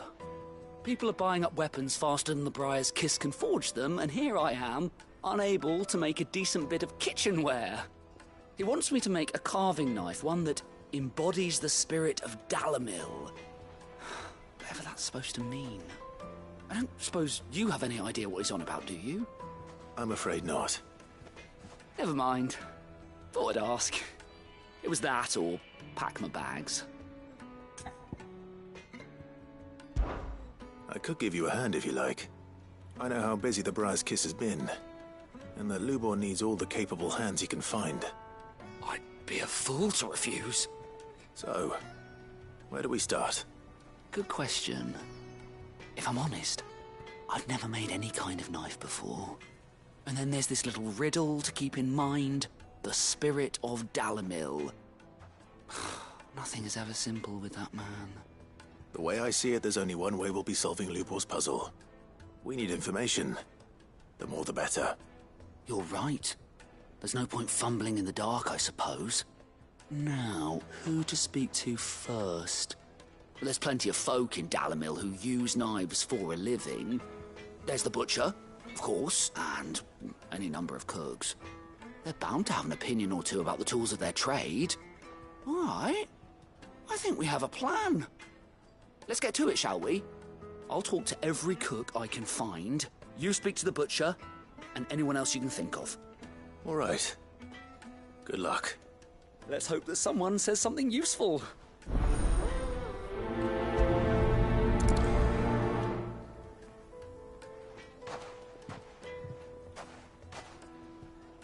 Trust Lubor to take a simple test and turn it into a riddle. I'd better get to it.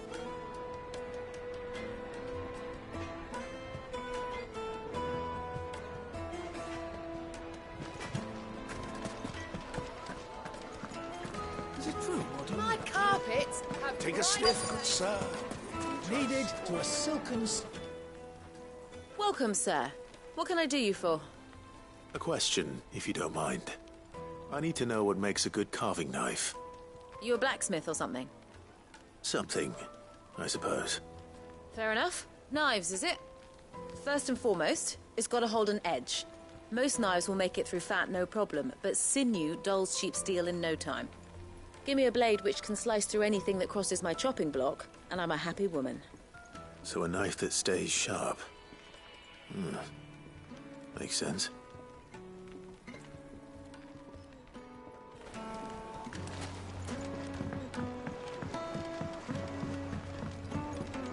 Lights and pots! Hanging lanterns! Ha! They've opened the gate! Lubor was true to his word.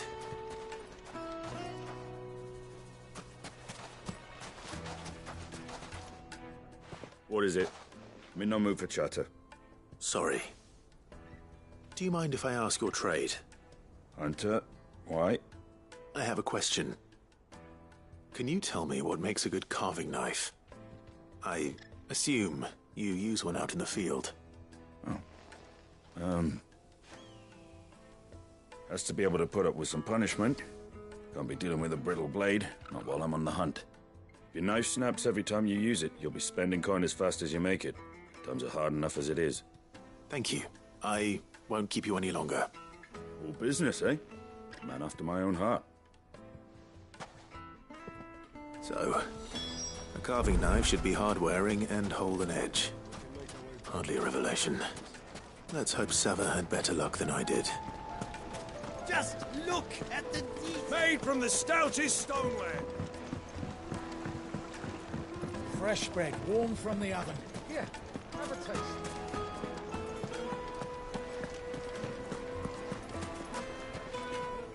So, how'd it go? You learn anything useful, or should I be looking for a new trade? Only that a blade should be durable and stay sharp. But I don't see how that relates to the spirit of Dalamil. I didn't have much luck either. All the cook said was that he needs his knives to be light. Too heavy and they do his shoulder in. So we're no better off than when we started. Perhaps Lubor didn't mean anything with his Dalamil remark. But that can't be right. I've bandied enough words with the man to know that he chooses them carefully. No. We must be missing something. Something right in front of our noses, most likely. No doubt you're right, but I have to make a start soon. I can't put off making this knife forever. Agreed. Lubor wouldn't like that much. Right. I've been trained to work iron. The cheap stuff, mind. But it's hardy enough if you don't hammer it too thin, and it sharpens up nicely with a bit of effort. Trouble is, it's either durable or it's light. Meaning someone is going to be disappointed. Forge Master Lubor, probably. Is there no one else you can turn to? Someone who knows their metals, perhaps? The other apprentices know better than to help me with my test. But maybe there is someone I could turn to. A merchant, a favourite of Forge Master Lubor's, who sells metals to tradesmen passing through the Valcroy. I bet she'd know a thing or two.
Who do you think those soldiers were in the inn?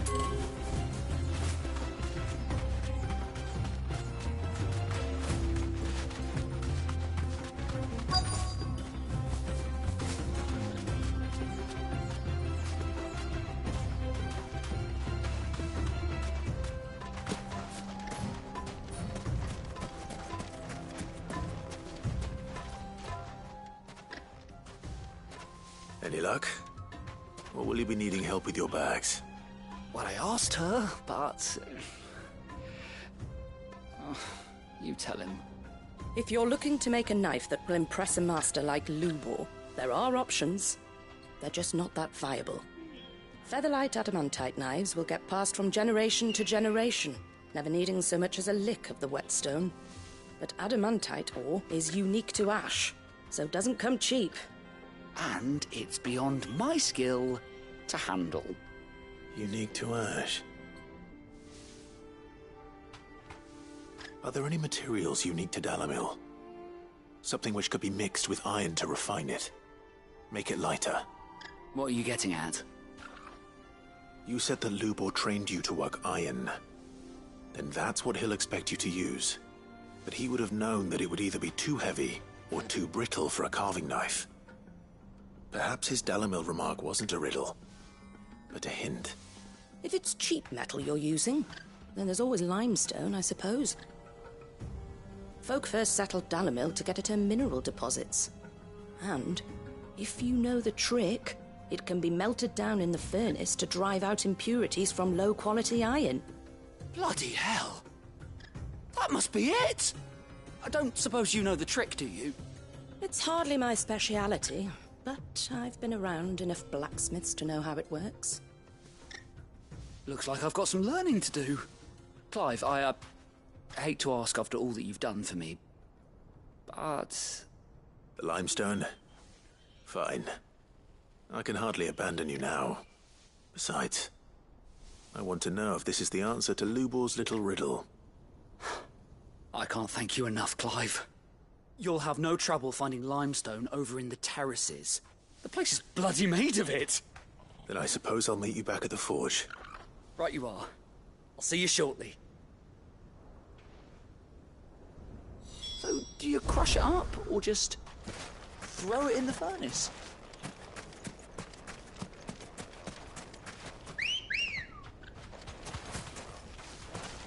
Good girl. Fly, Ambrosia.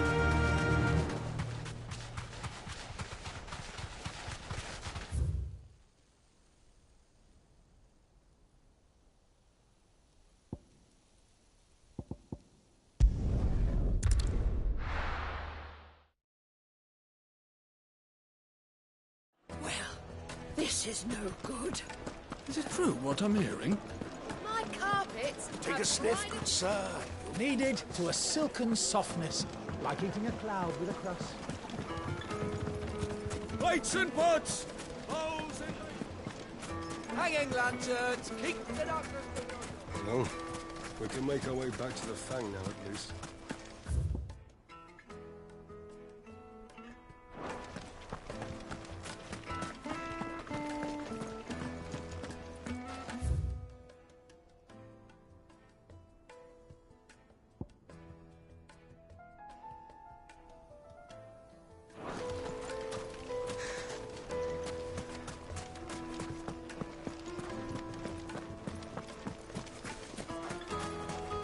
We should get going soon.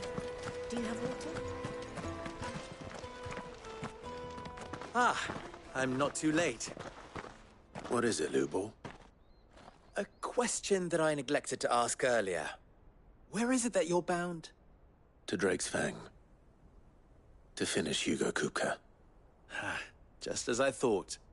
Then allow me to share a secret. Drake's Fang is currently riddled with royalists. Talmeki and Waloed are allies, and as you've seen, their soldiers work hand in glove. But no nation has ever before allowed a foreign army to make a barracks of its holiest of holies. Not by choice, at least. And there's more. My man on the inside of the Fang has failed to report for several days. I fear there may be more trouble lying in wait for you on the road ahead. Isn't there always? If you're determined to beard the lion's den, then promise me one thing. That you will enter via the mines, where the guard is lightest. I've lost one Cid already. If I lose another, people will start to think me careless. I don't plan on dying. Not before Kupka does, anyway. Well, so long as you have a plan.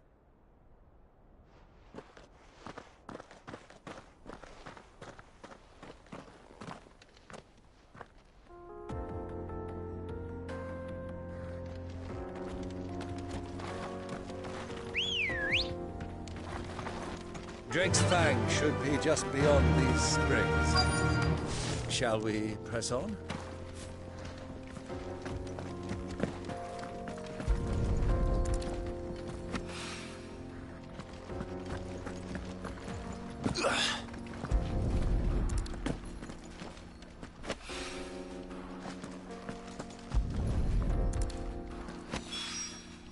One rock looks a lot like another.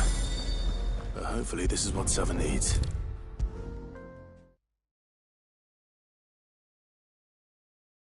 I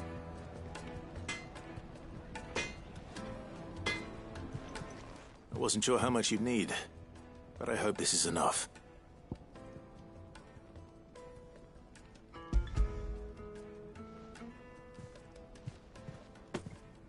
You are one of the good ones, you know that. You and that merchant both, she's got quite a gift for teaching that one. Now, time to see if limestone is the secret weapon we were hoping for.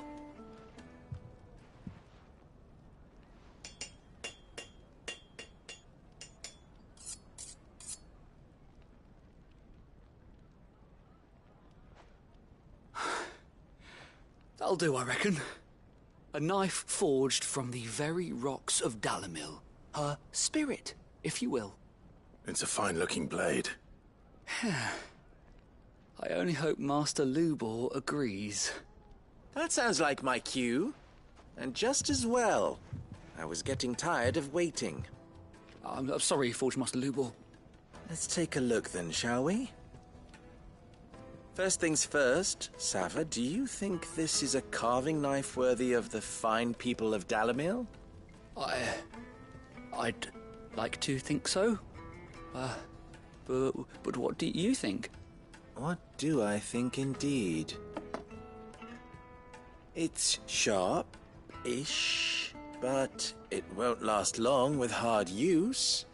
And it's heavy, heavier than it should be. You might not think it just to hold it for a moment, but sell that to a cook and you'll never hear the end of it.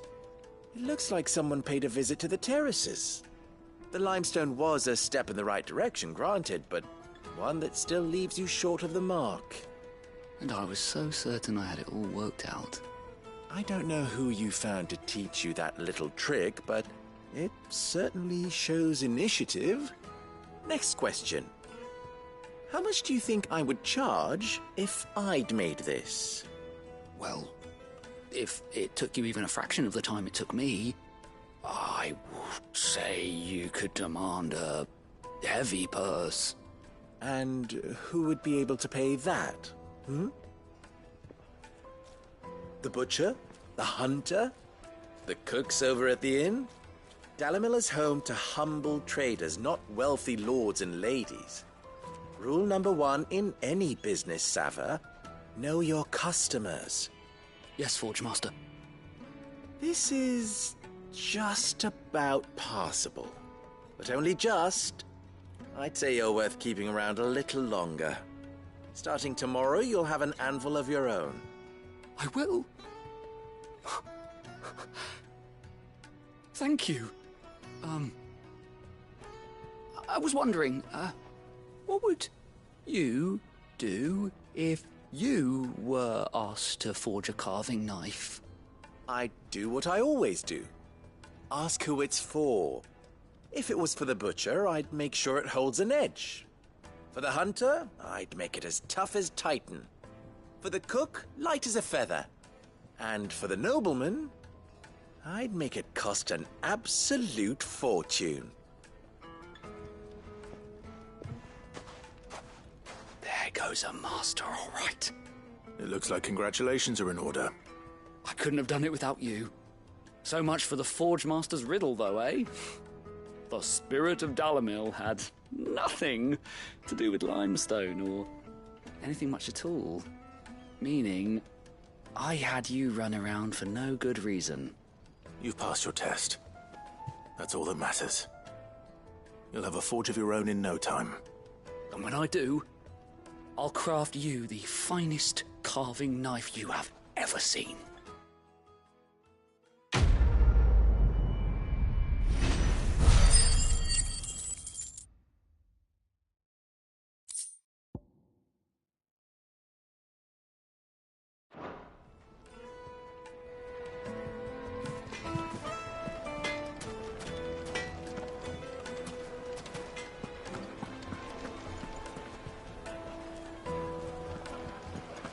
Is it true what I'm hearing? The finest fabric! Take a sniff, good sir. Kneaded to a silken softness, like eating a cloud with a crust. Plates and pots! Bowls and basins! Everything I've worked for. All those years of toil. Every coin I've ever earned is tied up in this place. Are you all right? The baths are closed. Leave me be. On second thought, perhaps you are just what I need. Might your services be for hire? That depends on the job. I'd have you save my business, the baths. The water's turned scalding hot and all the crystals in Dalimil wouldn't be enough to cool it. I've no doubt that my woes stem from the water's source. But I can't go and investigate for fear of my customers thinking I've abandoned the place. I'm bound to these baths in more ways than one. I beg of you. Go to Dusnov Terraces. Tell me what you find there.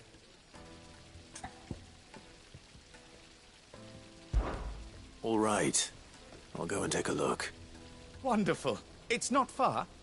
Leave the market by the south gate. The smell of sulfur will guide you the rest of the way. These baths are all that keep me from an ignoble end in a debtor's prison. My livelihood, my very life, is at stake.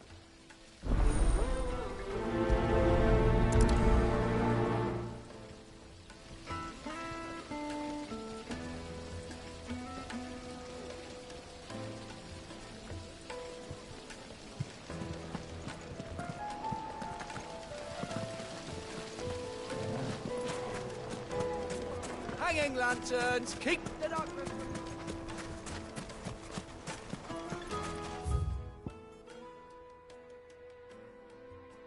Well, we can make our way back to the Fang now, at least. We should get going soon.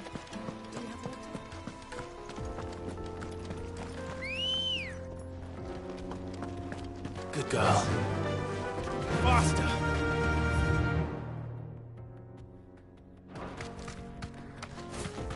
Come on, girl, the gate's open now, we can press on.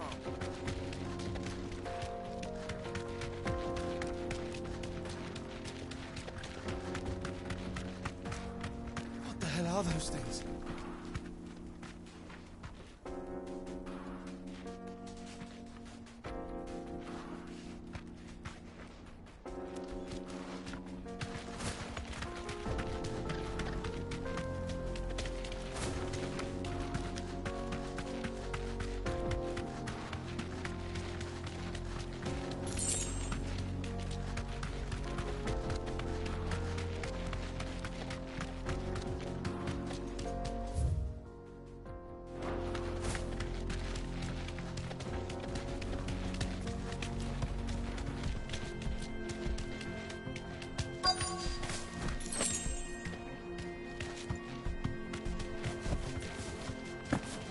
By the flames.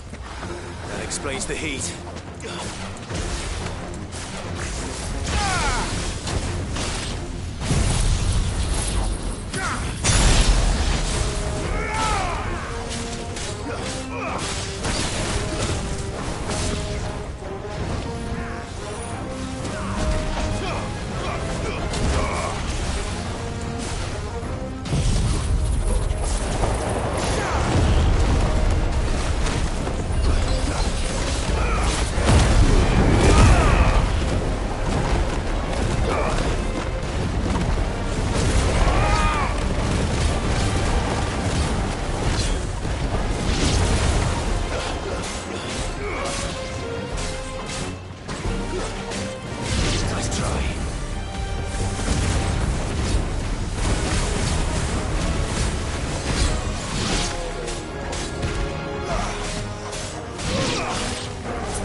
Let's cool things down a bit. Let's hope it's enough to keep the baths from boiling.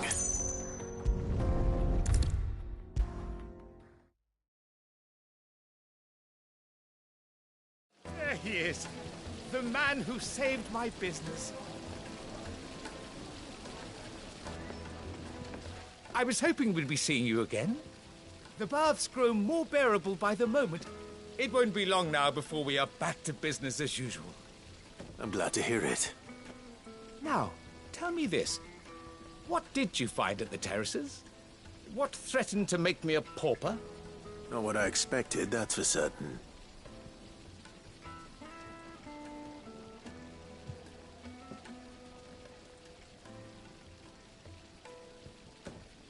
You tell a fine story.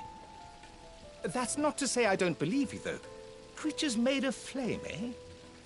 That's something new to worry about. But I burdened you with my worries enough already. Here, a small something by way of thanks. Right. It's high time I got back to work. With a little luck, the day might yet be salvaged.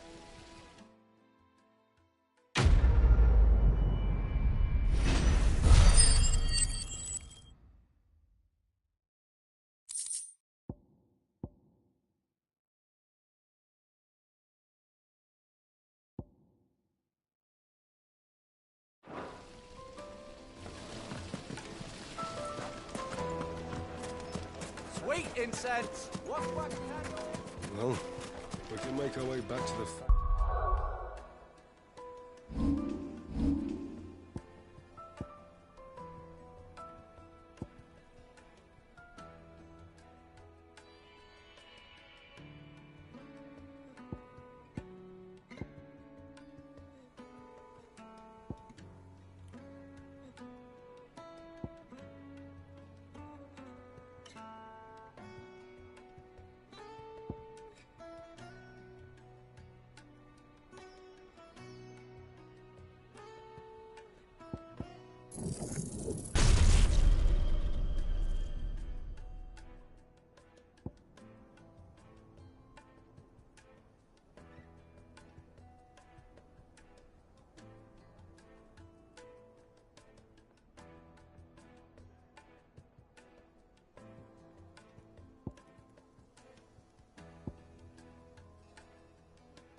Please. What would be the point, with the mine still closed?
We should get going soon.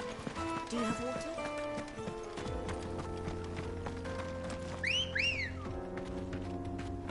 Let's go.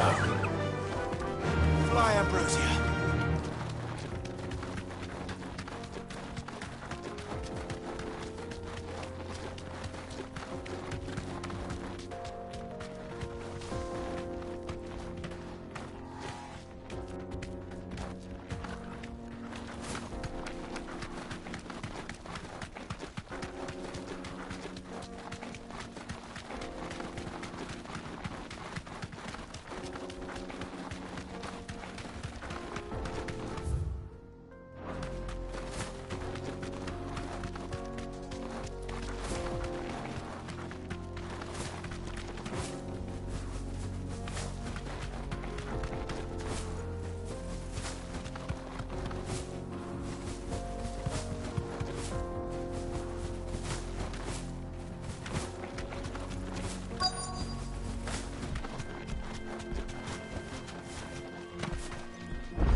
There it is.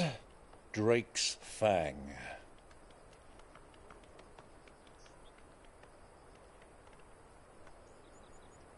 Kupka will be hiding inside. Along with goodness knows how many guards, all on highest alert.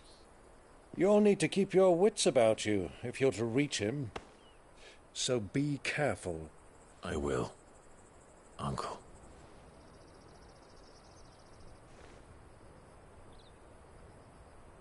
Before you go, Clive, allow me to apologize.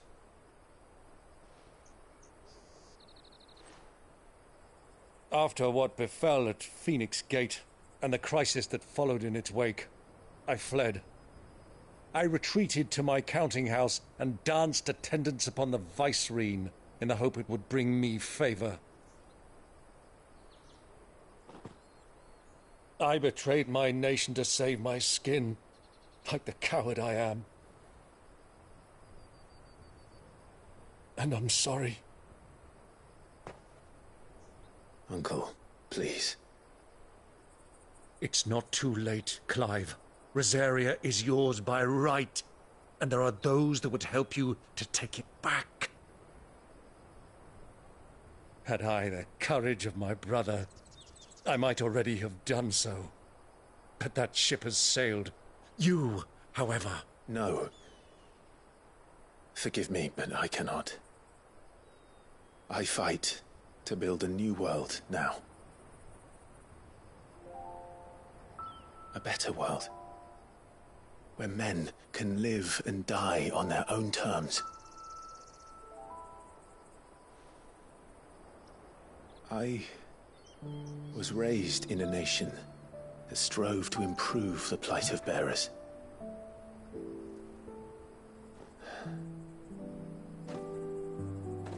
Only later did I realize that spark of freedom did not arise by chance, but was kindled by my father. You would see me follow in his footsteps. And that is exactly what I mean to do. Not by ruling Rosaria, but by extending his ideals to the whole of the twins. Though every soul in the realm may judge my actions heresy, I am certain my cause is just. You really are just like him, you know?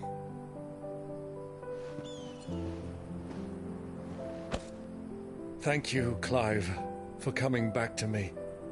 I am proud to call you nephew.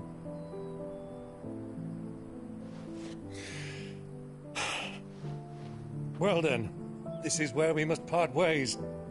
Wish me luck in convincing my Canvarian friend to share his considerable talents. I mean to plunder his coffers and prove myself worthy of a place in your merry band. Till then, my boy. Till then, go safely, Uncle. And you, nephew. We have much to catch up on, you and I. I shall expect you to regale me with the tales of all your adventures when next we meet. You can regale me too, Torgal.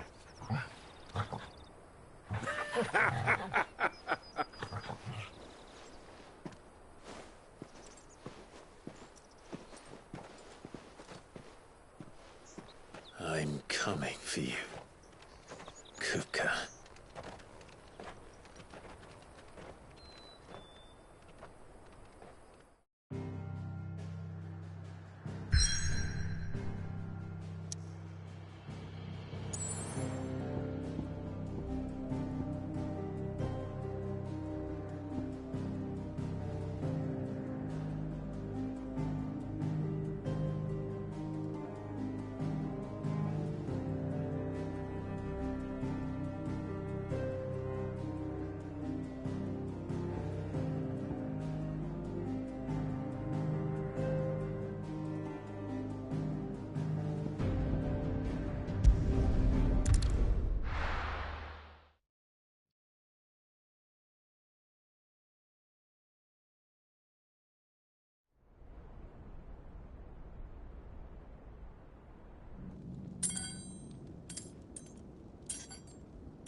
Fuck!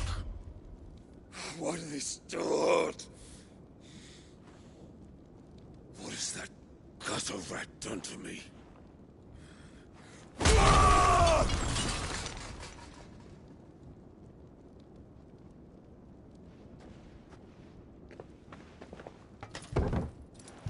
Out of my sight, witch! I'll kill you, Rosfield! I'll rip out your heart! I'll tear you limb from limb! Peace, Hugo. The table shan't hurt you any longer. He sought to humiliate me. Me! If you hadn't interfered, he would be dead! You truly believe you would have triumphed had the battle continued?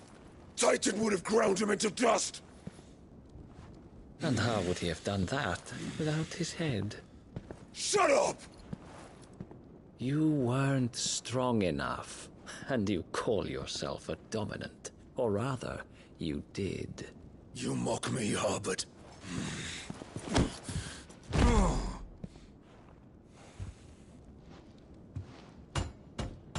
Do you see, Hugo? You are weak. Fuck! But so long as that fire burns within you, there is still hope. There may yet be a way for you to take your revenge. Tell me, what must I do? Please, I'll do anything. Just tell me.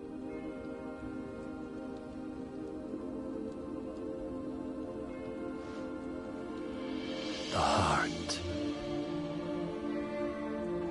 What of it? A Mother Crystal's heart is the most concentrated source of ether in all creation. Perhaps you could take advantage of that. Of course, the crystal would not yield her blessing to any ordinary man. But then, you are no ordinary man, are you, Hugo? Clive Rosfield stole your power, but others have suffered a similar fate, and still managed to find the strength to conjure their icon. Like Benedicta Harmon. She too drank of the ether and gained a power beyond human understanding. She did.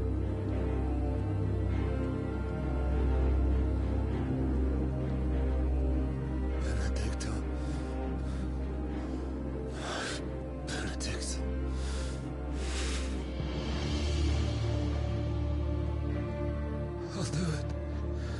My love. I'll avenge you.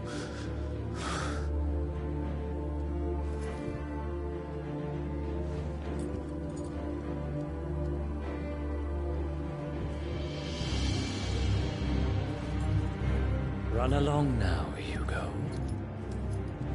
You need only follow the light.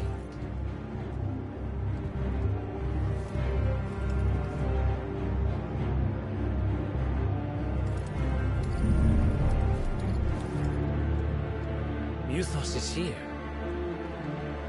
Very well, it shall be so. You may leave everything to me, Your Majesty.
Did the Royalists bring them from Ash?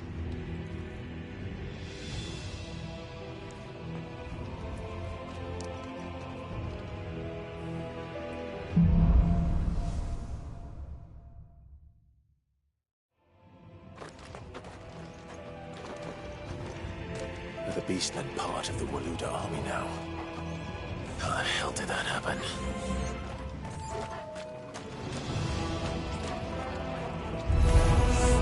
They've spotted us. We've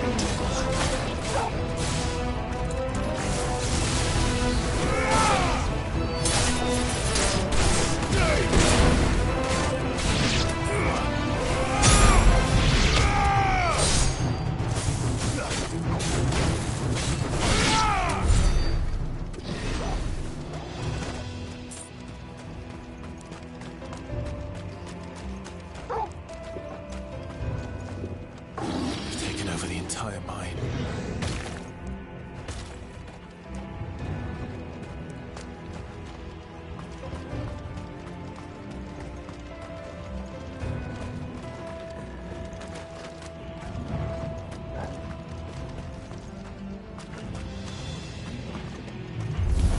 Time to fight.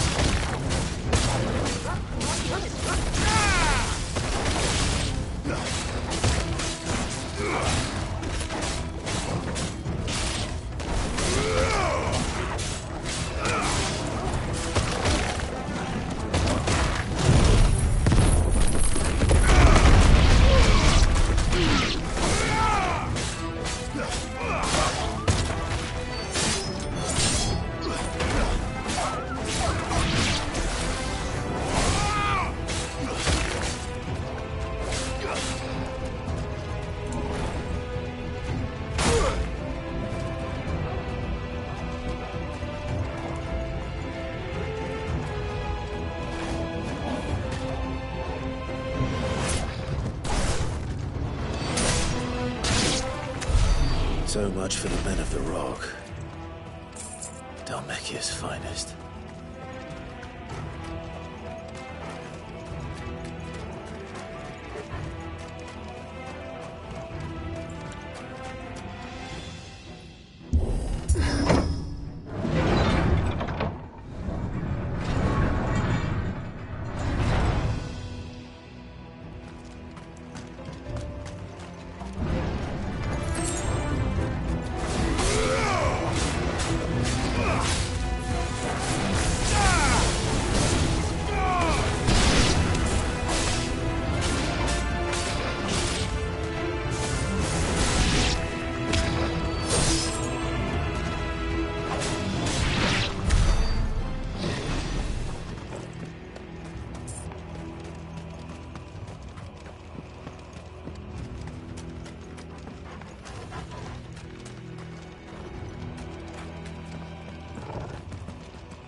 slow.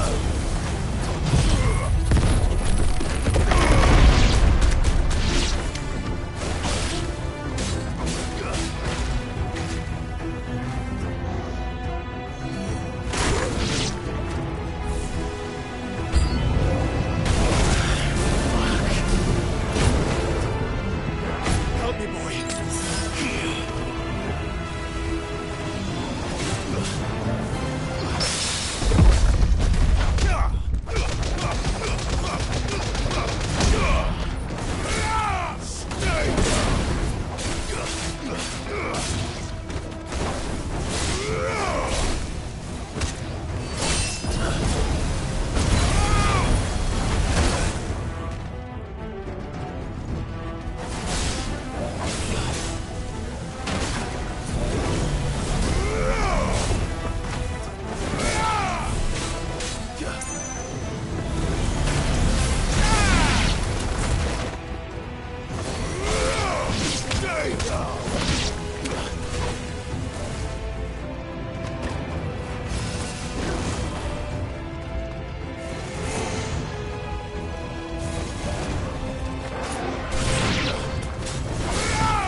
Won't be going any further this way.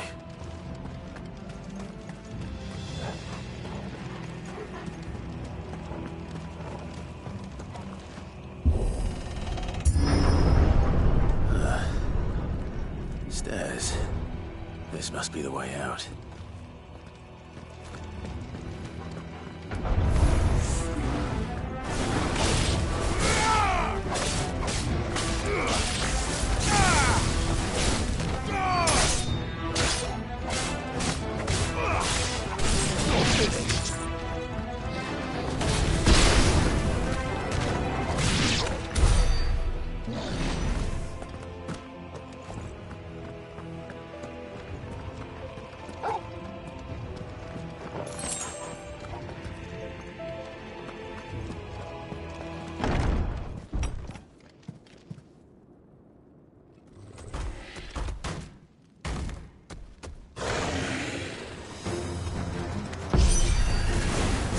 be sneaking past this one. How did it get in here?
Awakens wins!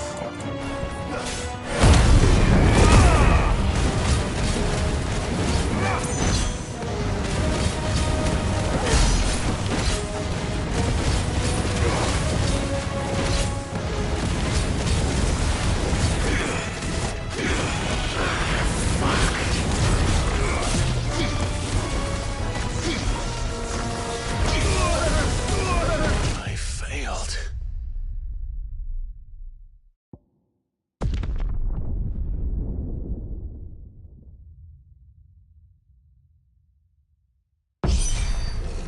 I won't be sneaking past this one. How did it get in here?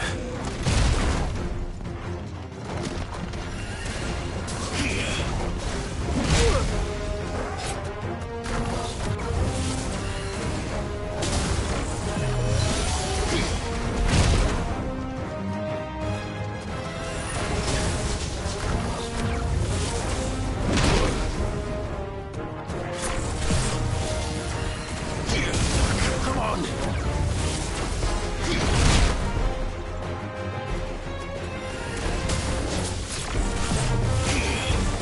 I failed.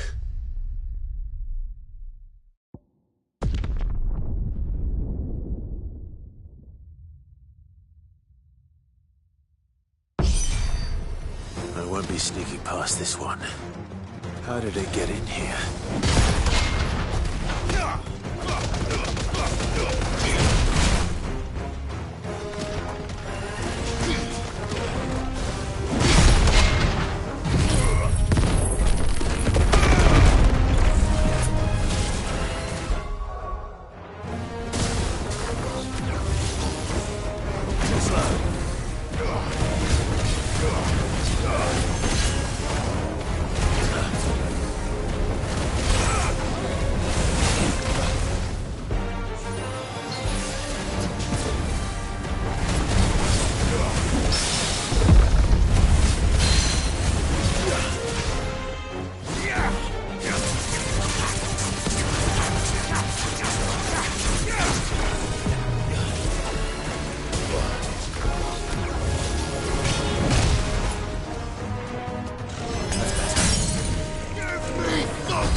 It's over!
Come on, Torgal.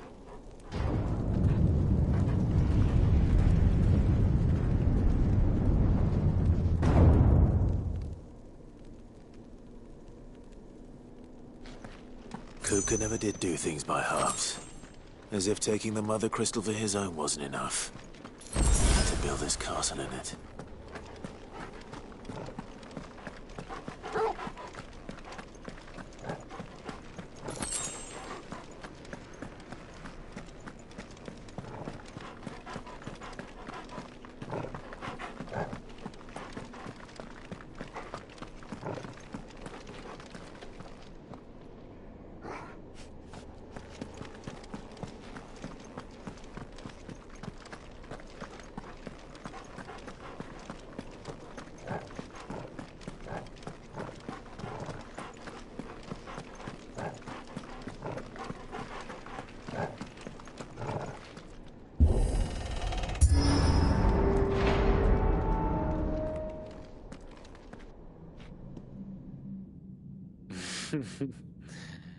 Let the trial begin.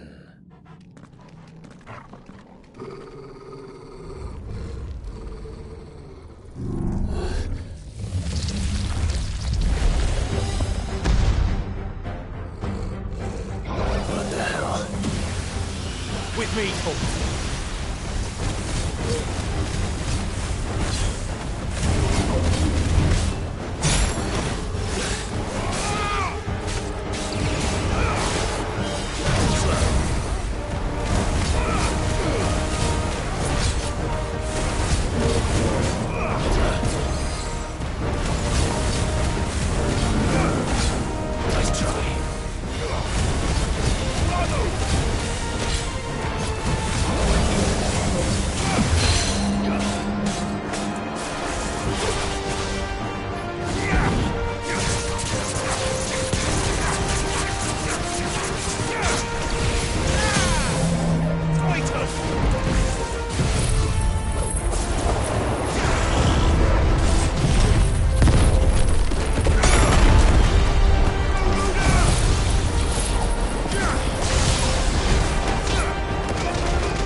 Seems we're expected.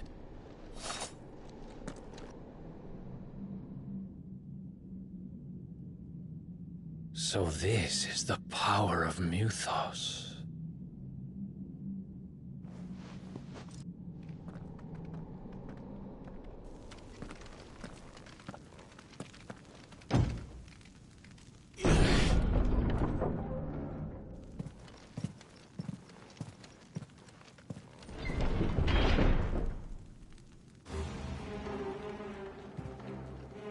Did the orcs do this too?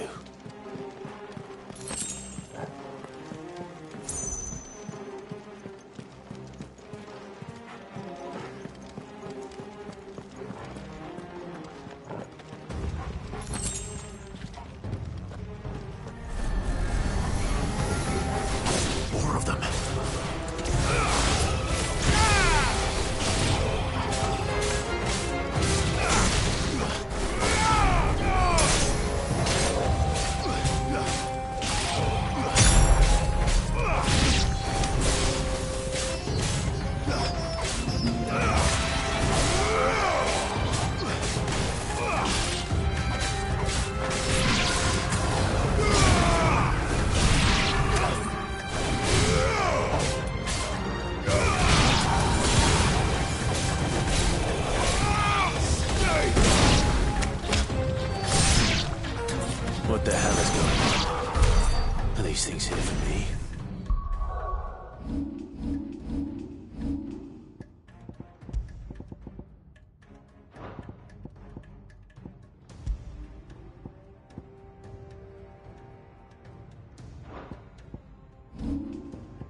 First orcs, now these nightmares.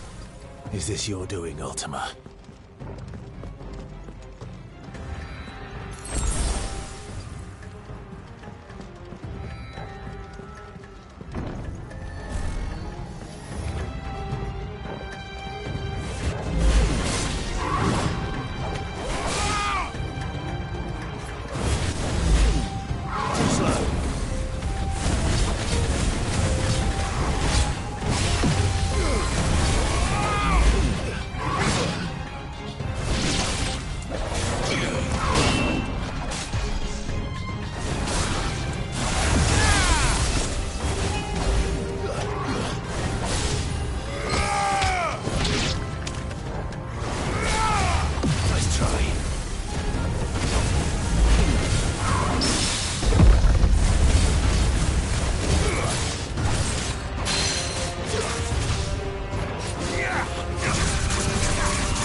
You've been busy, Kupka.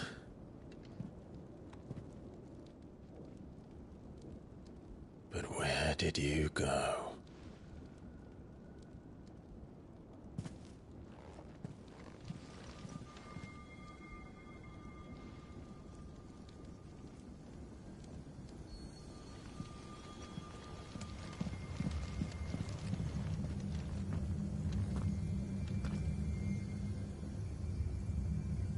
The heart.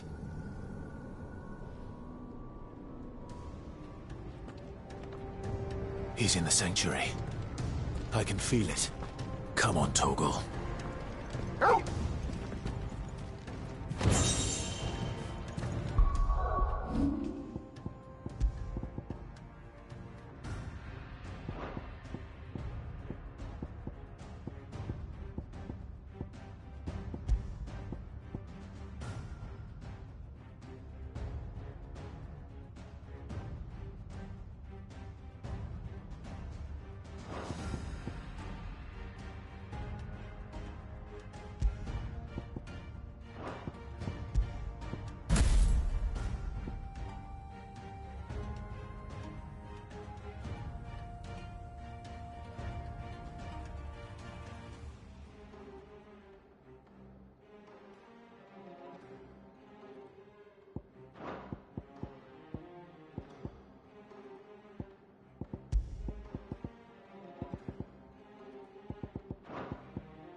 Just what I needed.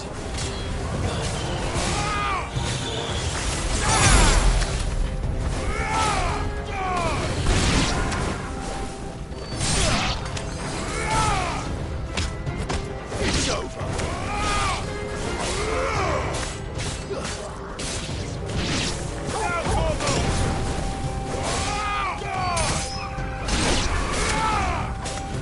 All yours,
That better be the last of them.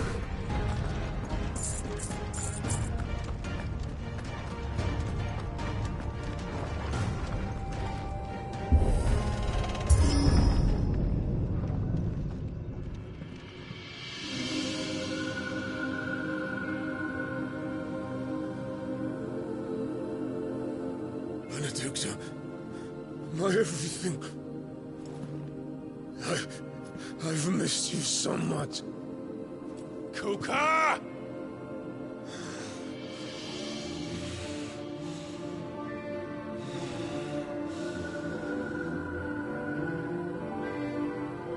I swear to you, my love, we will never be parted again. What's wrong with him?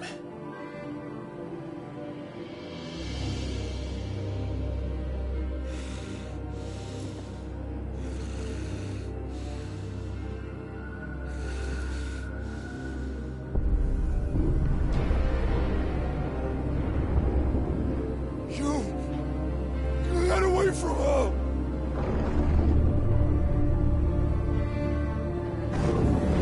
Benedicta!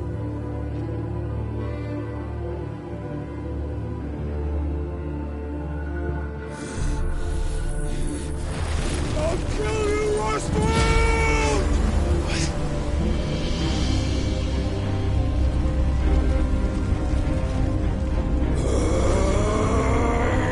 Oh shit, he's priming.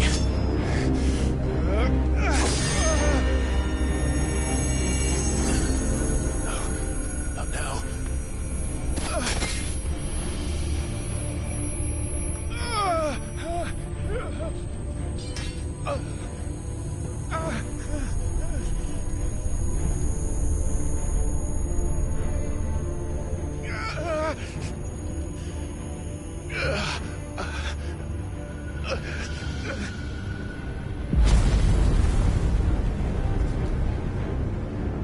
Come on.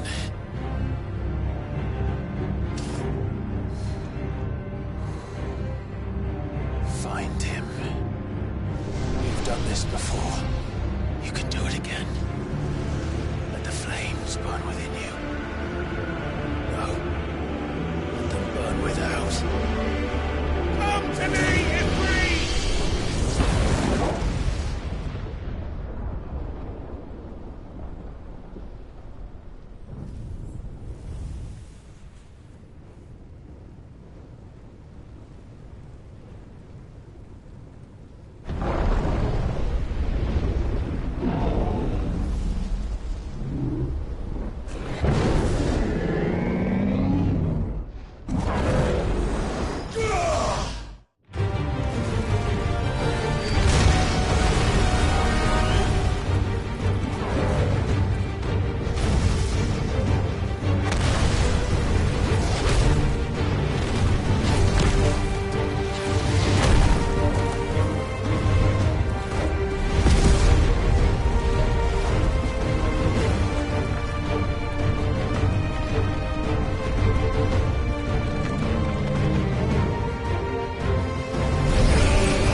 if you can do it, then so could I!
Let's give this a try.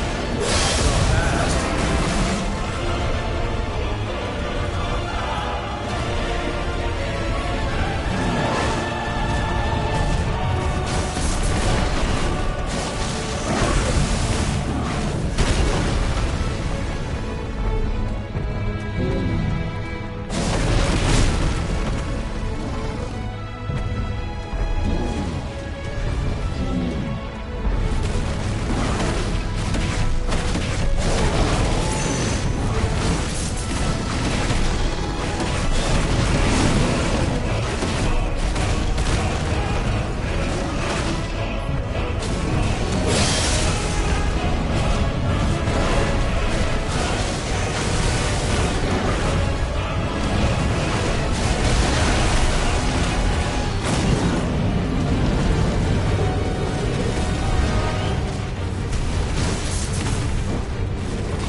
hell has he done?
Mortimer.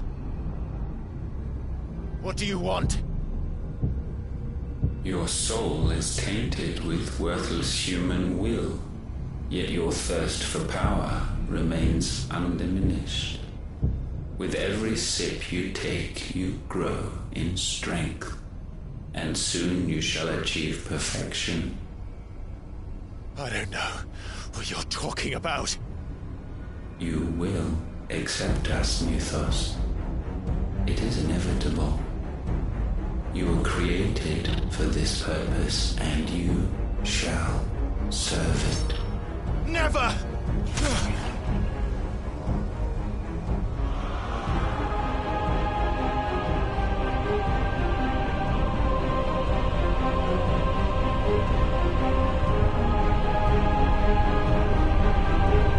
Fight it, Clive! Don't let him in! Consciousness. We see now. Human will is so insubstantial it cannot exist in isolation. You mitigate its weakness by interweaving it with your consciousness. We believed we had merely to purge you of your will to claim our vessel. It appears we first have to sever every thread of the consciousness that supports it. No matter. The time to build a new world is not yet upon us. We will contemplate.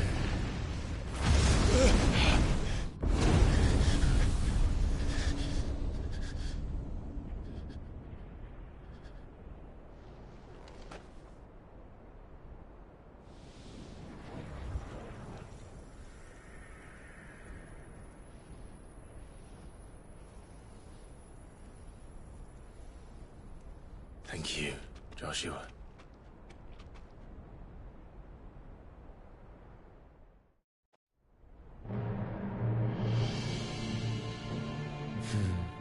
One can no more command the power of ether by drowning in its flood than one can constrain the tides by standing in the sea.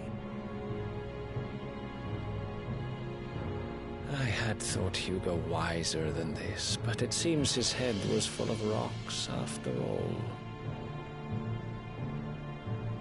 Titan was strong. Your Majesty. But Mythos is stronger. For 5 years, that man lived only for revenge. Clinging fast to a fiction, even as it swept him into the abyss.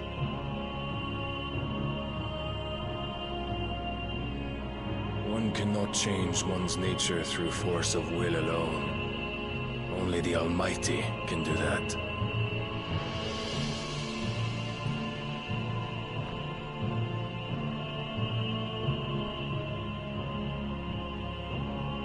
Hugo Kupka.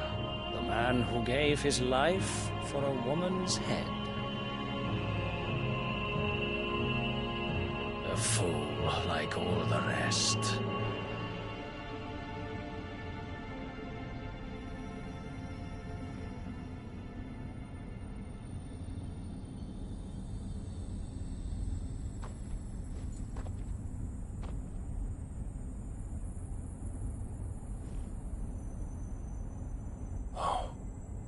That the death of a mother crystal should be so beautiful.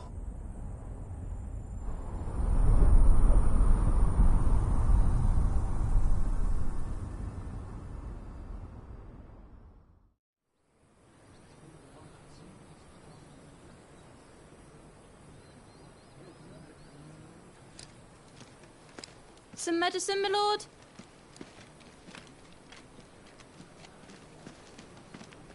I have salves, potions, anything you need. Stop bothering me, urchin, or you'll feel the back of my hand.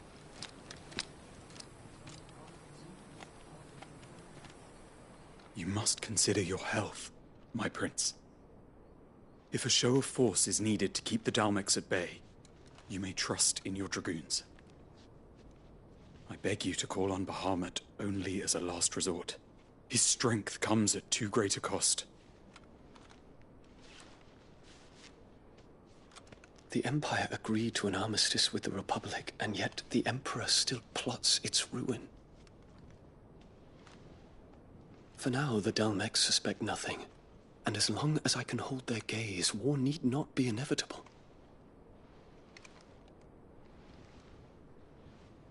But more than that, Bahamut is the champion of the Empire. When our people look to the heavens, the sight of him gives them hope.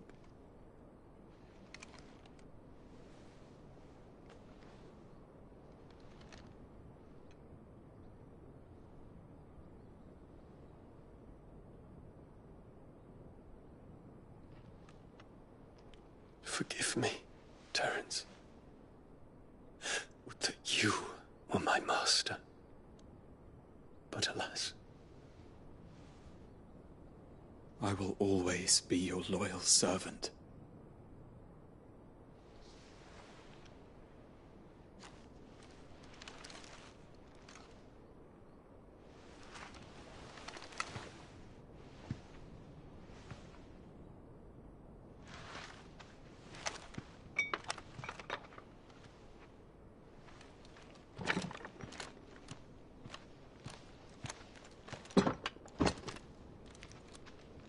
Should the Council's brazen maneuvering prompt the Republic to tear up their own treaty and launch a new assault, our soldiers would advance to meet them, cutting across the Central Isles, but not in time to prevent their forces from breaching the southern defenses and storming Twinside. And so the capital would become a battlefield. Thousands of innocents would die. I cannot allow that to happen. There is one small mercy, at least. You will not be forced to do battle with Titan.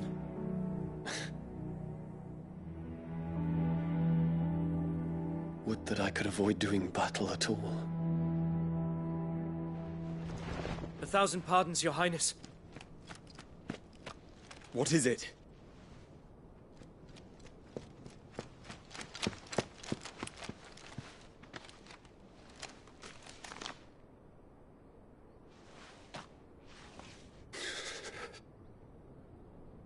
Olivier has been made Emperor.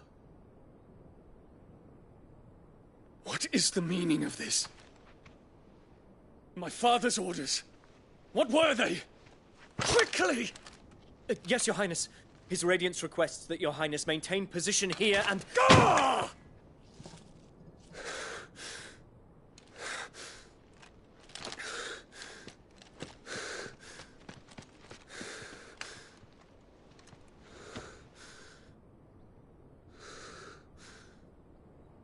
Terence.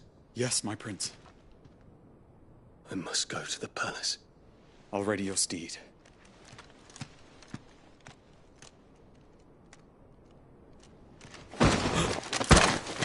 What is it now?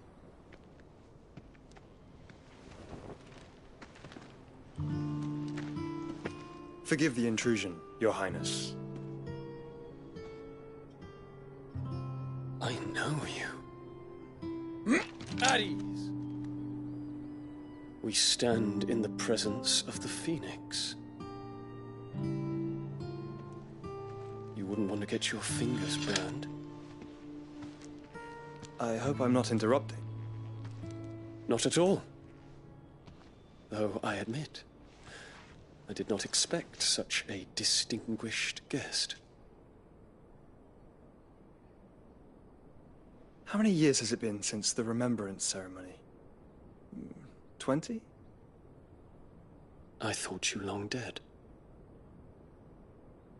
Do I address a ghost? Many have told me that I look like one. But no. I'm alive.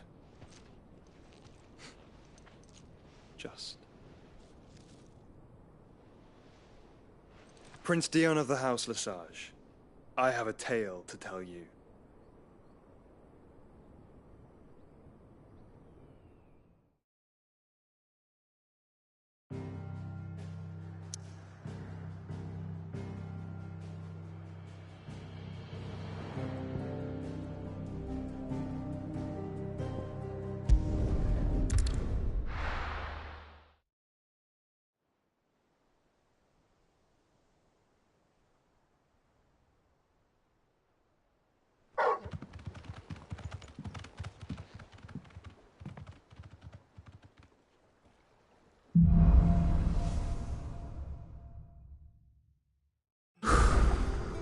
Better give Otto the good news.